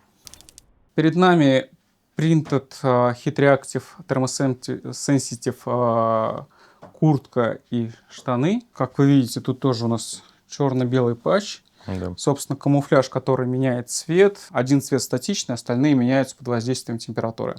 Сейчас мы тоже обработаем эту замечательную куртку феном, чтобы показать, как меняется камуфляж. Ну, наверное, лучше всего на спине, где у нас как раз Да, большой он очень логотип темный, Stone Island. кстати, да. Ну-ка, опа. О, пошел. Мгм. Ну, собственно, видно, и синий тут Да, становится синий, ярче. вот видите, ярче становится. И логотип Stone Island тоже. Ну и, собственно, с точки зрения дизайна самой куртки. Тут прикольный очень воротник. Stone Island переиспользовал примерно такую же технологию, делая капсулу к году змеи. Воротничок / капюшон, он прям отстегивается. Да. Отстегивается и все. Есть еще подобная же куртка из этой серии, где она превращается, отстегивается рукава, насколько я помню. Ну, собственно, вот так куртка превратилась в легкий бомбер. Да. Вот. Ну, собственно, у нас тут коллаборация Stone Island с Supreme. New Silk. Это переиздание куртки 92 года Тофи. Потрясающе красивые, ребят. Я от себя сейчас 5 копеек вставлю. Я не могу до сих пор налюбоваться. Это вживую выглядит просто фантастически красиво.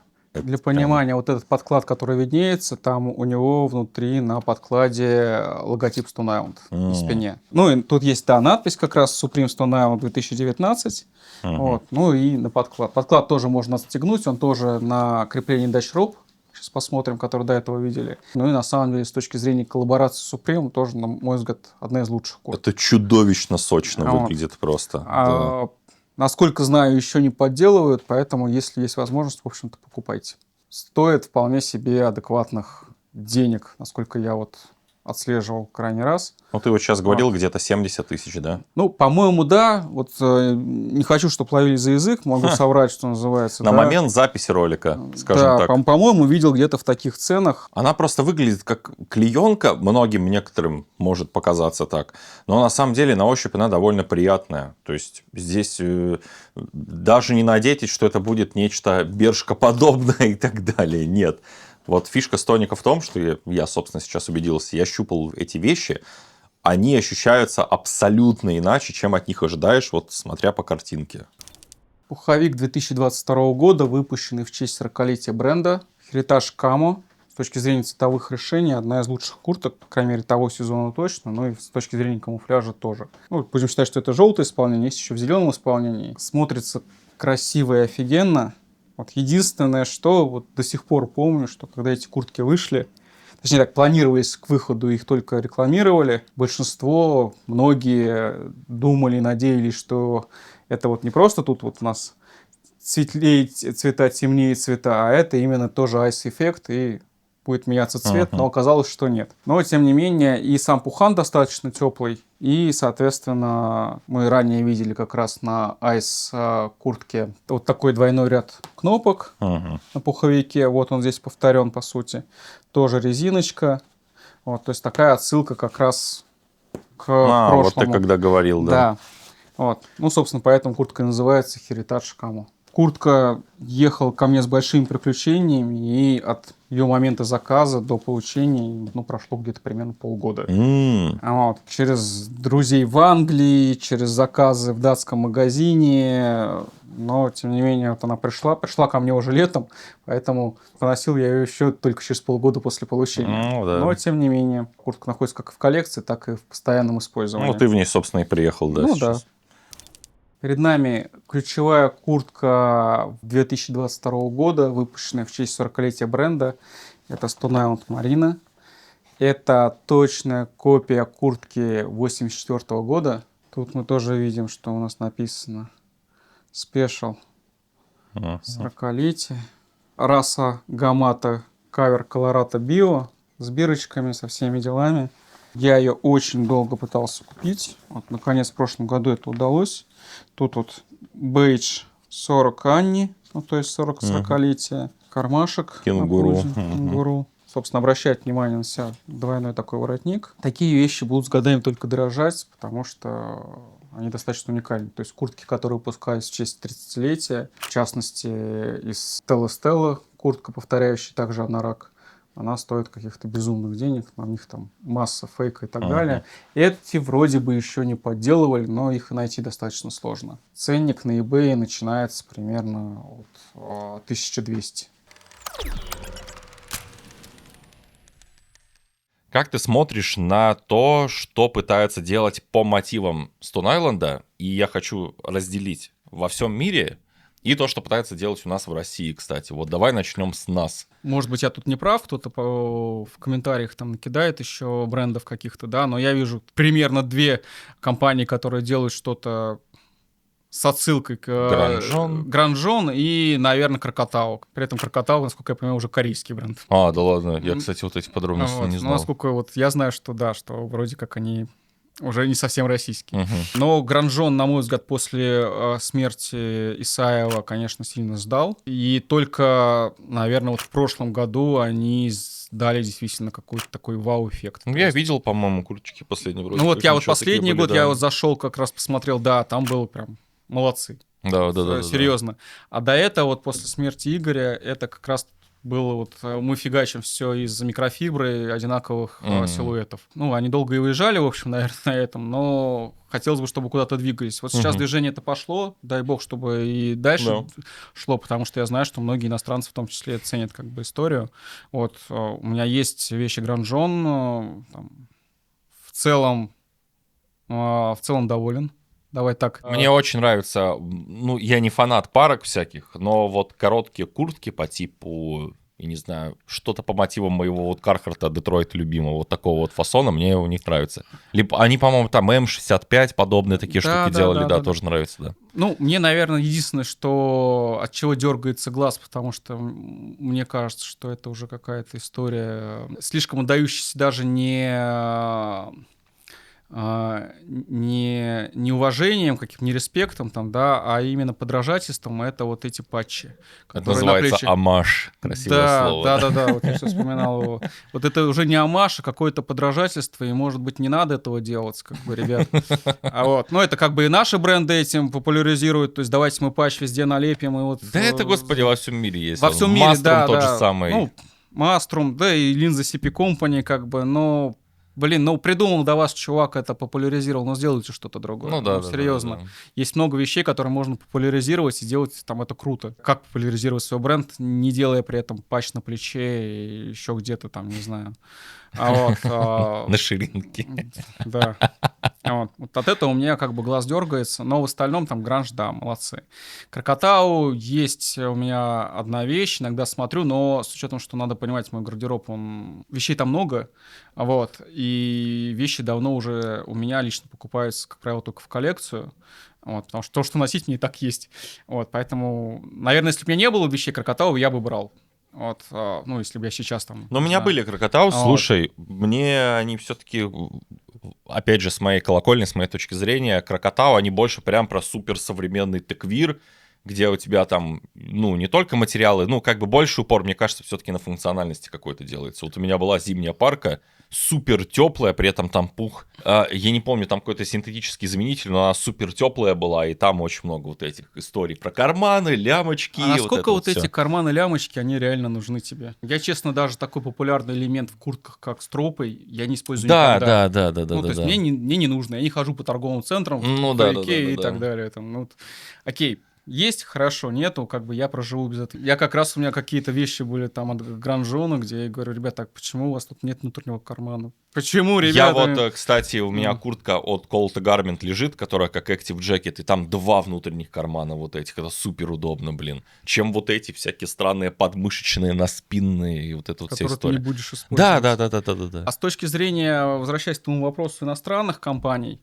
ну, Неман... Все не обязательно перечислять. Ну, я сейчас, хотя бы да, пятак где-то. наверное, из того, что мне бы хотелось вживую плотно потрогать, это почивший в 90-х Vexed Generation. А вот то, что я видел, это реально взрывает мозг, если, ну, картинок дадим, думаю. Конечно. Вот, я в свое время, когда Farfetch, по-моему, лет 4-5 назад сделал переиздание ряда вещей, я себе купил куртку и сумку.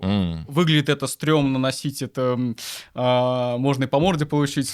Это очень странный дизайн, я тебе так скажу. Вот. Пояснить, так сказать. Да, потому что там... У тебя глаз начинает дергаться от слова «пояснить», наверное. Вот. Он очень как-то такой слишком футуристичный, я бы сказал. Вот. Но в этом есть своя фишка. Вот. Нейман прикольно, да. Но, опять же, они, насколько я понимаю, закрылись. Плюримус. Молодцы. Прикольно делают. Как бы сейчас вот эта история, что они там дропами делают. Уважуха. Пока все, что видел, хорошо. Самого не было. Надеюсь, когда-нибудь все-таки купить. Волейбэк. Прикольные ребята, но тоже типа там пишут про какие-то космические технологии. Я смотрел несколько обзоров, и судя по обзорам про космические технологии, которые делают не космосом, неубиваемый, не технологиями там, да. Они только рассказывают, что называется. Ну, такое, да. Но с точки зрения, опять же, идеи, как бы прикольно. Остальное, по крайней мере, то, что на слуху... Япония, наверное, ничего не скажу. Есть один бренд французский, который недавно для себя откопал, тоже с каким-то заоблачным ценником, причем с такой линейкой одежды. Я вот как-то даже там видосы выкладывал про него, но еще думал вещи выложить. Но я только картинок месяца полтора сохранялся с одного дропа. Думаю, нет, что-то это потом как-нибудь скину название, какое-то там непростое.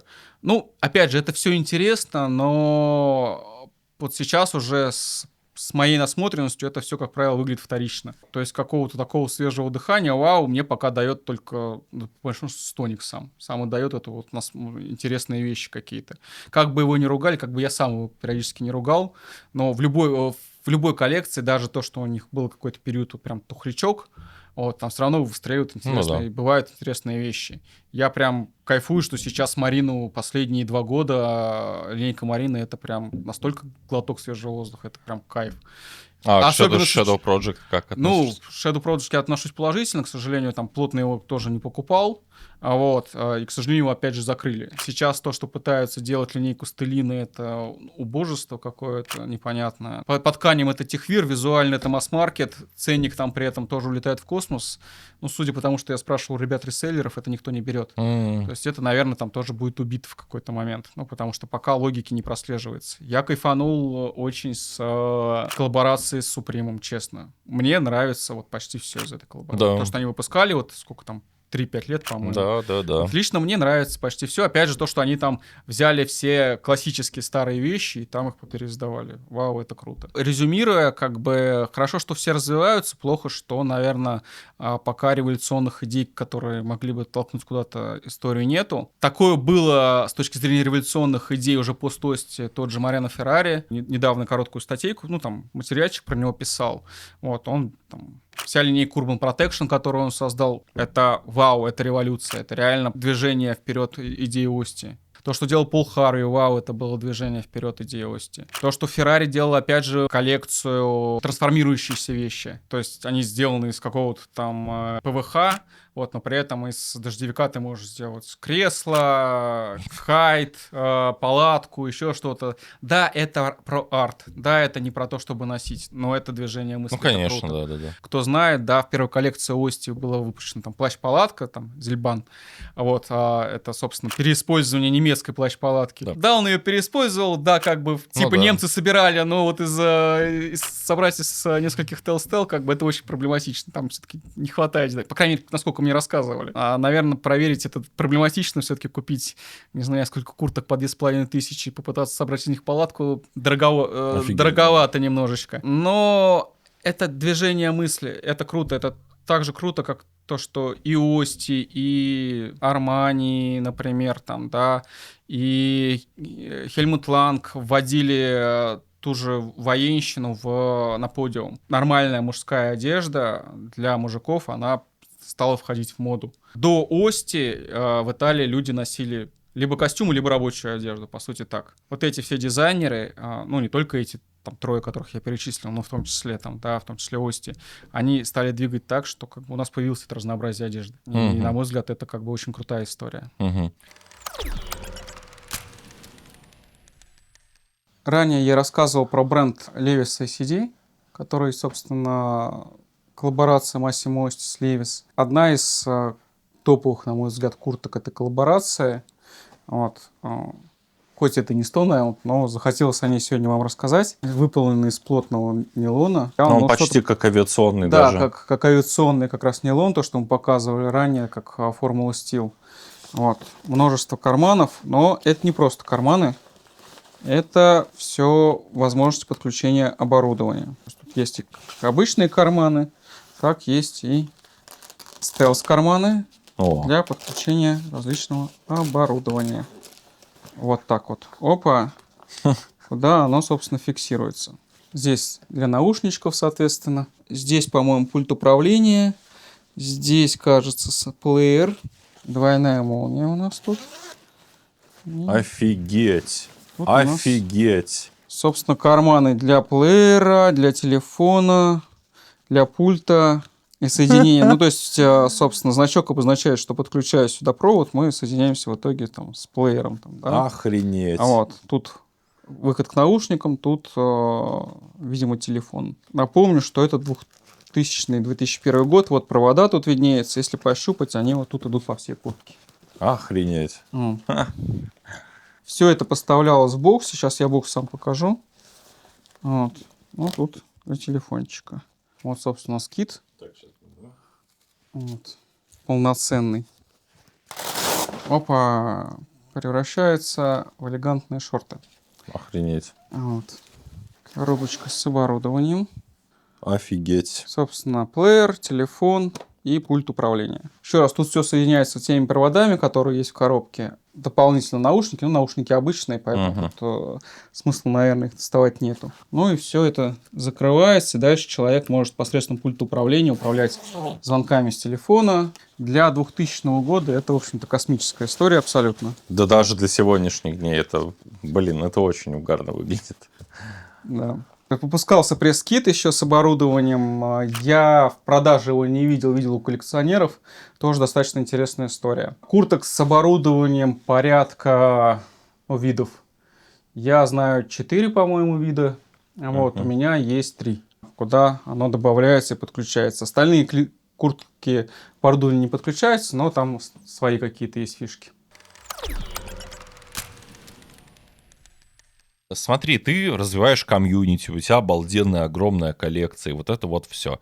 Но при этом есть большое количество людей, которые все равно смотрят на Stone, они не знают никакого бэкграунда, они наслышаны про него в духе «я видел какая-то синяя куртка обычная там с патчем, и она стоит до филлиарда просто, денег». Что бы ты посоветовал таким людям, вот с чего им стоит начать? Как им открыть для себя Stone? То есть на что стоит посмотреть в первую очередь, чтобы они поняли, что это на самом деле такое и почему это интересно? Что бы им посоветовал? Ну, я бы посоветовал точно не начинать с трикотажа, С джинсов, потому что там, футболок, да, купить себе футболку ради того, что там был патч, как бы не надо. Я бы точно посоветовал не покупать паль, ну, это просто там Да это везде отсутствие так, в принципе, самоуважения да. в этом смысле, как бы, опять же, если ты некоторым образом настроен на то, чтобы этот бренд там носить. Я понимаю, что у нас там в метро куча людей ездит в очень странном Stone Island, назовем так. Но люди Но- таким образом, они даже не бренд покупают, они Да. покупают вот эту статусность, которую он может давать. Даже не очень некоторым. понятно, что они покупают, вот эти куртки Да. с 5 патчами, как бы, и я пытаюсь понять, что заставило человека в принципе эту уродство купить.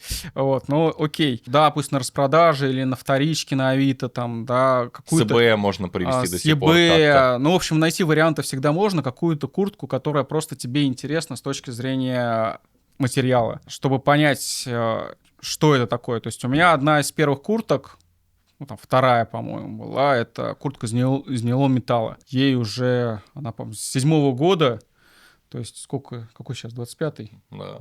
Вот, 18 лет. А вот, я ее ношу каждый год. Я слышал разные мнения, что нейлон металл не держит, что как бы он там рассыпается. У меня не рассыпалась. Я ее реально таскаю. То есть она там, хоть и часть моей коллекции, но это та часть коллекции, которую я реально таскаю. Вот, она по-прежнему там доставляет мне удовольствие с точки зрения то, как она выглядит, свое удобство и всего остального. Для меня вот конкретно эта куртка — это ДНК бренда. Вот есть такие вещи, которые True Stone Да. Island. Вот их нужно для себя найти. Я Бушек, по-моему, этот видел, да. Тогда ты поймешь, что это за бренд. Это не каждая куртка, которую ты вот видишь с патчем. Это точно, еще раз, не про патч. У немногих брендов есть ДНК. Вот у Stone Island он есть, это ДНК. И это ДНК там в Телестелла, вот в такой ткани, в камуфляже, который они делают, в нейлон-металле. Да, сейчас уже много кто это делает там по-своему, может быть, даже лучше.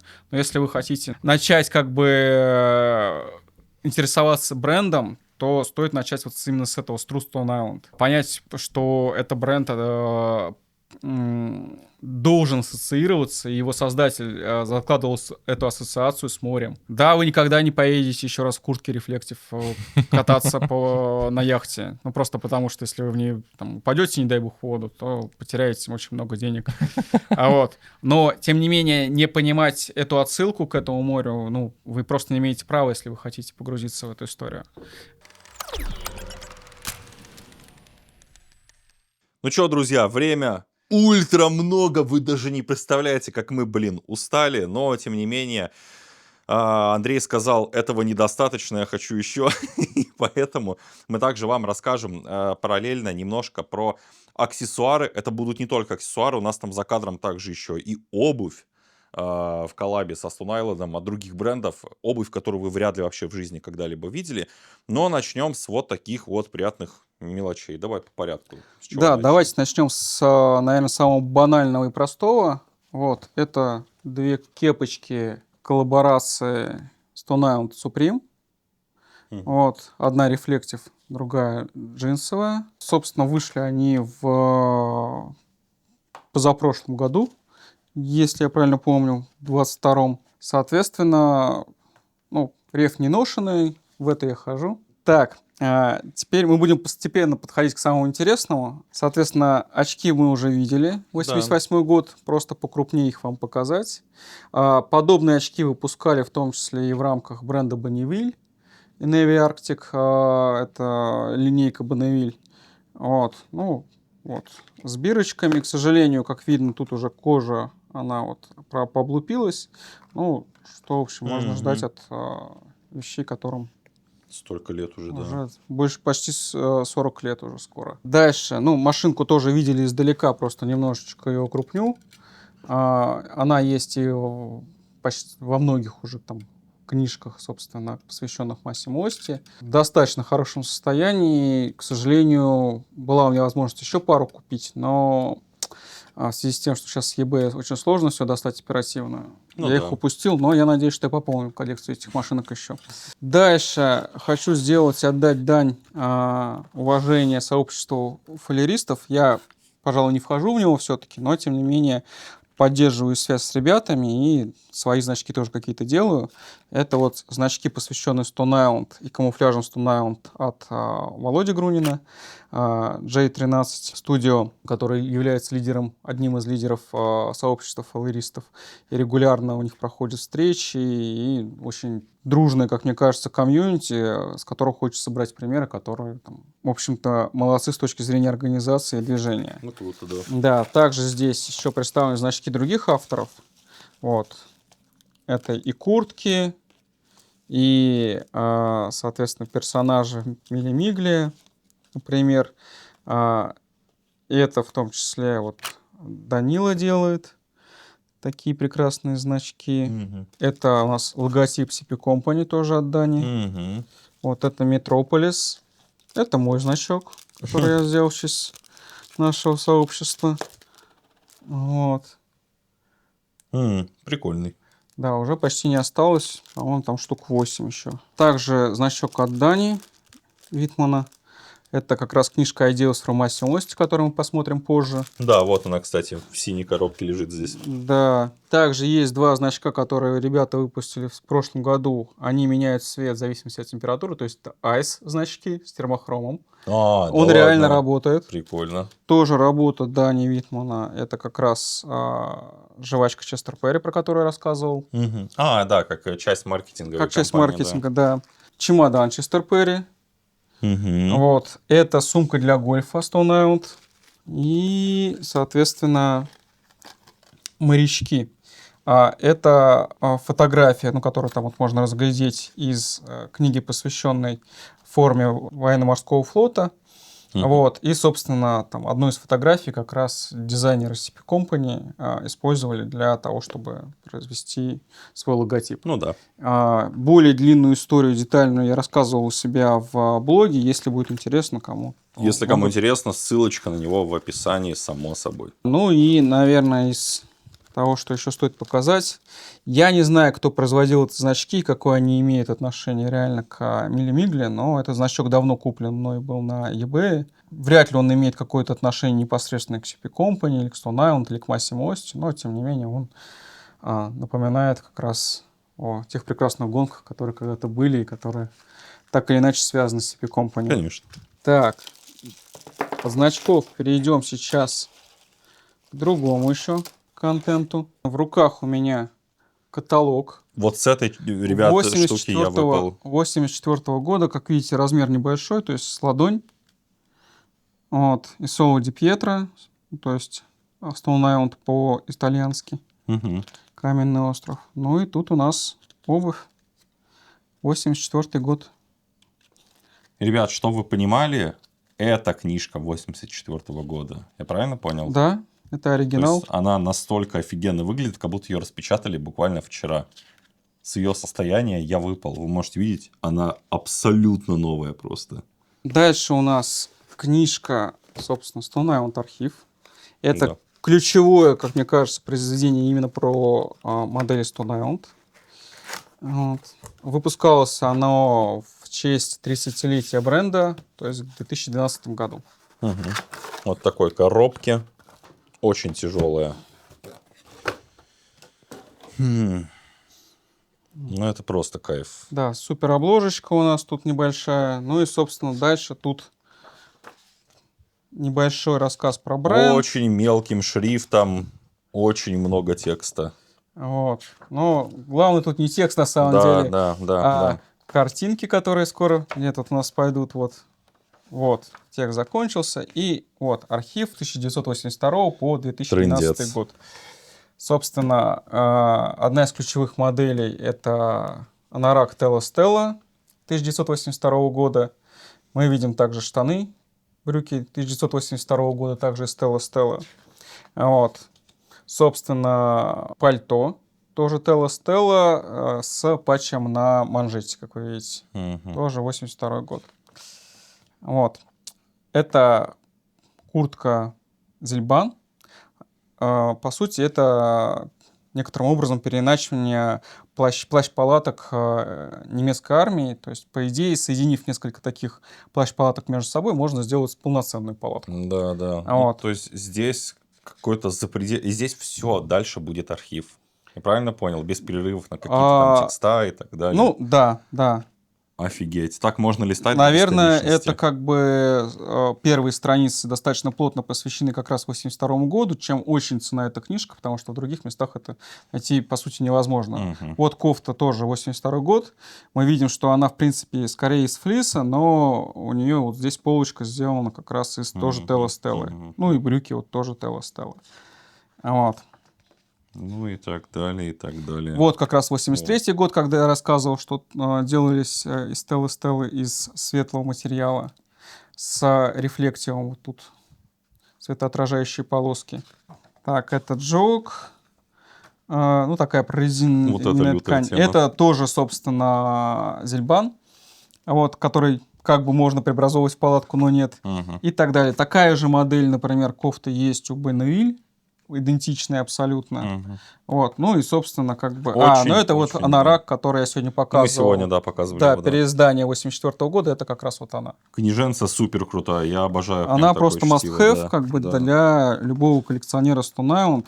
Ну, это, кстати, вот одна из штук, которая помогает многим людям, да и, думаю, поможет войти вообще в мир Стоника, понять, что это такое, чем он раньше был. То есть, если люди представляют, у них представление, вернее, о Stone Island только о сегодняшних вещах, то они могут посмотреть, каким он раньше вообще был, в принципе. Ну, собственно, вот Что они футболка, раньше делали. которая на мне сейчас. Да, вот, пожалуйста. Вот. Тут она отнесена к 85 году, но, опять же, у нее зеленая бирка, поэтому... Ну, есть мнение, что она переиздавалась и в 84-м, и в 85-м, либо тут ошибка в книжке, что тоже бывает, собственно, за Ну, конечно, да. ребятами замечено. Изюминка коллекции, которую я благодарен себе за то, что я не проспал просто эту историю, это книжка Ideas from Massimo Osti. Она, в принципе, есть в нескольких изданиях, в нескольких экземплярах. Это первое издание, и мало того, что это первое издание, это лимитированное издание. А сколько штук, не знаешь? 150. 150 всего. 150 всего книжек. Охренеть. А вот, Это, ребят, вообще другой уровень. Как бы предыдущая книжка была классная, но вы сейчас поймете прикол этой. Собственно, у меня 44 из 150. Пожалуйста. Книжка была куплена в свое время, по-моему, за любимые 5000 рублей, про которые я помню. Вот. Когда только она вышла, собственно, сейчас она стоит, ну, порядка там 1200-1500. Евро или долларов. Да. Уникальность книжки в том, что, во-первых, у нее твердая обложка, она сделана под один из материалов классических Stone Island. Да. В моем случае это Telла Stella, есть еще Ice, есть еще Reflective. По-моему, еще какие-то есть. Я все хочу написать небольшую статью про это дело. Вот недавно собирал материал, пока его не упорядочил. И к лимитированному изданию у нас еще 150 страниц уникальных фотографий и принтов. Ну вот, пожалуйста.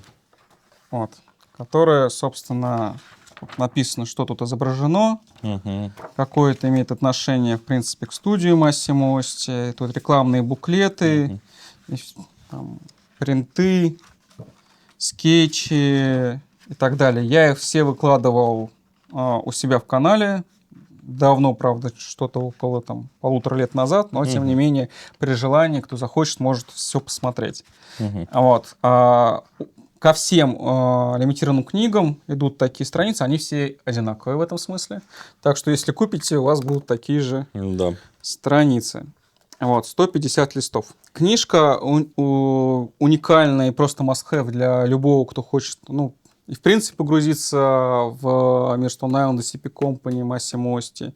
Да и даже если вы не являетесь фанатом и не собираетесь становиться фанатом брендов, то для понимания, как работала дизайнерская мысль Osti, Да для насмотренности. просто для целом, насмотренности, для развития, я считаю, что обязательно сейчас, в принципе, второе издание купить не проблема, и это стоит порядка там, не знаю, ну, чтобы не соврать, ну, 1012, наверное.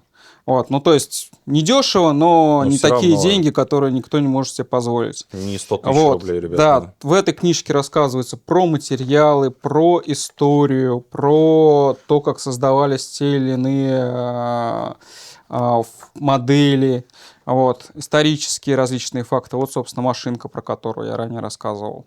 Вот жвачка, которую видели. Да, да. Вот. То есть здесь прям лор вообще весь связанный с Массимо Ости. Да. И тут, конечно, гораздо больше информации, чем сегодня, ну, там, донес я. Конечно, да. Вот, ну, в силу того, что у нас все-таки не Да. развлекательная лекция, там, да, длительная. Да. Маленький фан-факт. Лоренцино Пьяцца, про которого я не раз уже упоминал, еще до знакомства с Массимо Ости он сделал небольшой там, локальный бренд, названный внезапно «Кокаин». Игра слов какая-то, видимо, была, Ага. в рамках которого ему удалось, там, не знаю, создать самостоятельно Garment Diet. То есть он говорил, у нас не было денег на то, чтобы покупать окрашенную материю, поэтому мы покупали белую, и потом ее красили, и, в общем, увидели, что от этого возникает соответствующий некоторый эффект. Также шили одежду просто из белой ткани, тоже ее красили. Вот. И как-то на каком-то, там, не знаю, рынке это увидел Массимо Ости и позвал Лоренцино Пьяцца к себе. То есть в этом смысле, если эта легенда правдива, а мне кажется, что она правдива, то Лоренцино Пьяцца был как раз тем человеком, который и был на самом деле отцом Garment Diet, по крайней мере, при использовании его Массимо Ости. Хотя понятно, что эта технология там наверняка была открыта и другими разными людьми, понятно, как да. многое другое, в общем-то. Вот. Но, тем не менее, вскоре они стали работать вместе и искать различные ткани тоже совместно. Ну, такая книжка, ребят. Супер много информации, прям. Вот такую с удовольствием можно почитать, да. Так, друзья. Точнее, Обувь всё. от Stone Island. Ну, это не все, да, но я думаю, многие из вас таких штук даже и в жизни не видели. Как, например, вот такие сапоги. Вот. Андрей попросил меня дать свое мнение. Ну, во-первых, это не ботинки, это кеды. То есть они выглядят как вот такие боты, но платформа здесь как у венсов. Вот эти бота-кеды, это Stone Island'овская чисто тема, да? Это не коллаборация ни с кем. Да, это у нас 85-й год. 85-й год. Вот такие кеды, кеда, я не Сапоги. знаю, что это. Ну, Сапоги. какие-то, да. Я как бы их не носил, ничего сказать не могу, но по факту это просто кеды, с очень хорошей кожей, кстати, смотрите. Больше здесь ничего сказать не могу. Это просто кеды с верхом от сапог, но с классной кожей. Кстати, да, вот внутренняя отделка тоже гладкая кожа. Вот. И здесь дальше у нас идет Ла Спортива. Да, это было куплено на локальном итальянском онлайн-аукционе, типа, наверное, нашего Авито, но только еще более локальном. Очень много Ла Спортивы. То есть, это, кстати, одна из первых попыток, наверное, таких массовых стоников. Я правильно помню? Да, понял? Да. да. То есть, Это одна из первых коллабораций, в принципе. Да, то есть, если вы думали, что Stone Island, если там вешает свой ярлычок на какие-нибудь другие кроссовки, и это какой-то повседнев, нет. Да даже те же самые беговые New Balance, в них можно только бегать. За исключением там 5.7.4, например, тех же самых, либо 9.9.1, V2, про которые я рассказывал. Эта штука куда более специфичная. Но эти больше военные такие, как Да. бы. А вот это, конечно, абсолютно для скалолазания. Да. Вот, видишь, они все немножко разные. К сожалению, у меня тут не все модели, которые хотелось бы иметь, да. Вот, как видишь, вот на этих, например, есть два вообще вот этих как язычка, наверное, не знаю сказать. Ой. Вот. Ну ладно, упадет, не страшно. Да. Это очень угарно выглядит. Ну и, собственно, у них тут у всех, допустим, если сравнивать, вот видишь, вот тут у красных вот так сделано, там у желтых вот, по-другому у нас. То есть тоже есть разные там. Ну и тут красные тоже другие, например. Вот. Ну, штука крайне специфичная. Вот про них я, к сожалению, ничего сказать не могу. Потому что Я пробовал один раз выходить в них в город. Вот. Но понял, что, в общем, как-то не оно, не зашло. Вот. Но сначала я их набирал с точки зрения, просто плохо лежало, как бы, а сейчас я думаю, что как для коллекции, как некий арт-объект вполне себе. Да, конечно. Вот. Опять же, если их не носить, может быть, они не развалятся. Это вся обувь, которая у тебя есть, да? Да. Стоника. У меня, к сожалению, современных коллабораций ни с Adidas, ни с New Balance нету. Вот, ну, из New Balance мне честно... В этом плане хотя бы я тебя переплюнул. Да. Из New Balance мне, честно, по моделям нравится только 574, но их я достать так и не смог, как бы за вменяемую цену, поэтому, Понятно. увы. Как-то так. Как-то так. Получается, ребят. Огромное спасибо всем, кто досмотрел до этого этапа, потому что ролик, скорее всего, получится супер огромным. Я пока не знаю на этом этапе, сколько он будет по длительности, но, по-моему, такого пока не снимал никто в таких количествах, как минимум, это уж точно. Если вам понравилось, поддержите видос лайком, репостите всем вашим друзьям. Андрею огромное спасибо. А можно еще по скрипту? По скриптам, конечно. Да. Ребят, Ваня конкурс какой-нибудь придумает и Да, подарит да. вам шеврончик с логотипом. Да, кстати, Вот. да, я конкурс напишу в описании под этим роликом. Участвуйте и выигрывайте вот этот вот шеврончик Massimo Osti Russian Community. Будьте как раз, скажем так, вступительный в билет будет ваш. Будете приходить на какие-нибудь там тусы закрытые, показывать, что у вас есть такая штука. Штука, господи, сколько мы уже снимаем, заговариваться начинаю. Огромное спасибо, ребят, что посмотрели, и ждите в будущем еще, я надеюсь, будут подобные ролики. Всем покеда. Давайте. Все.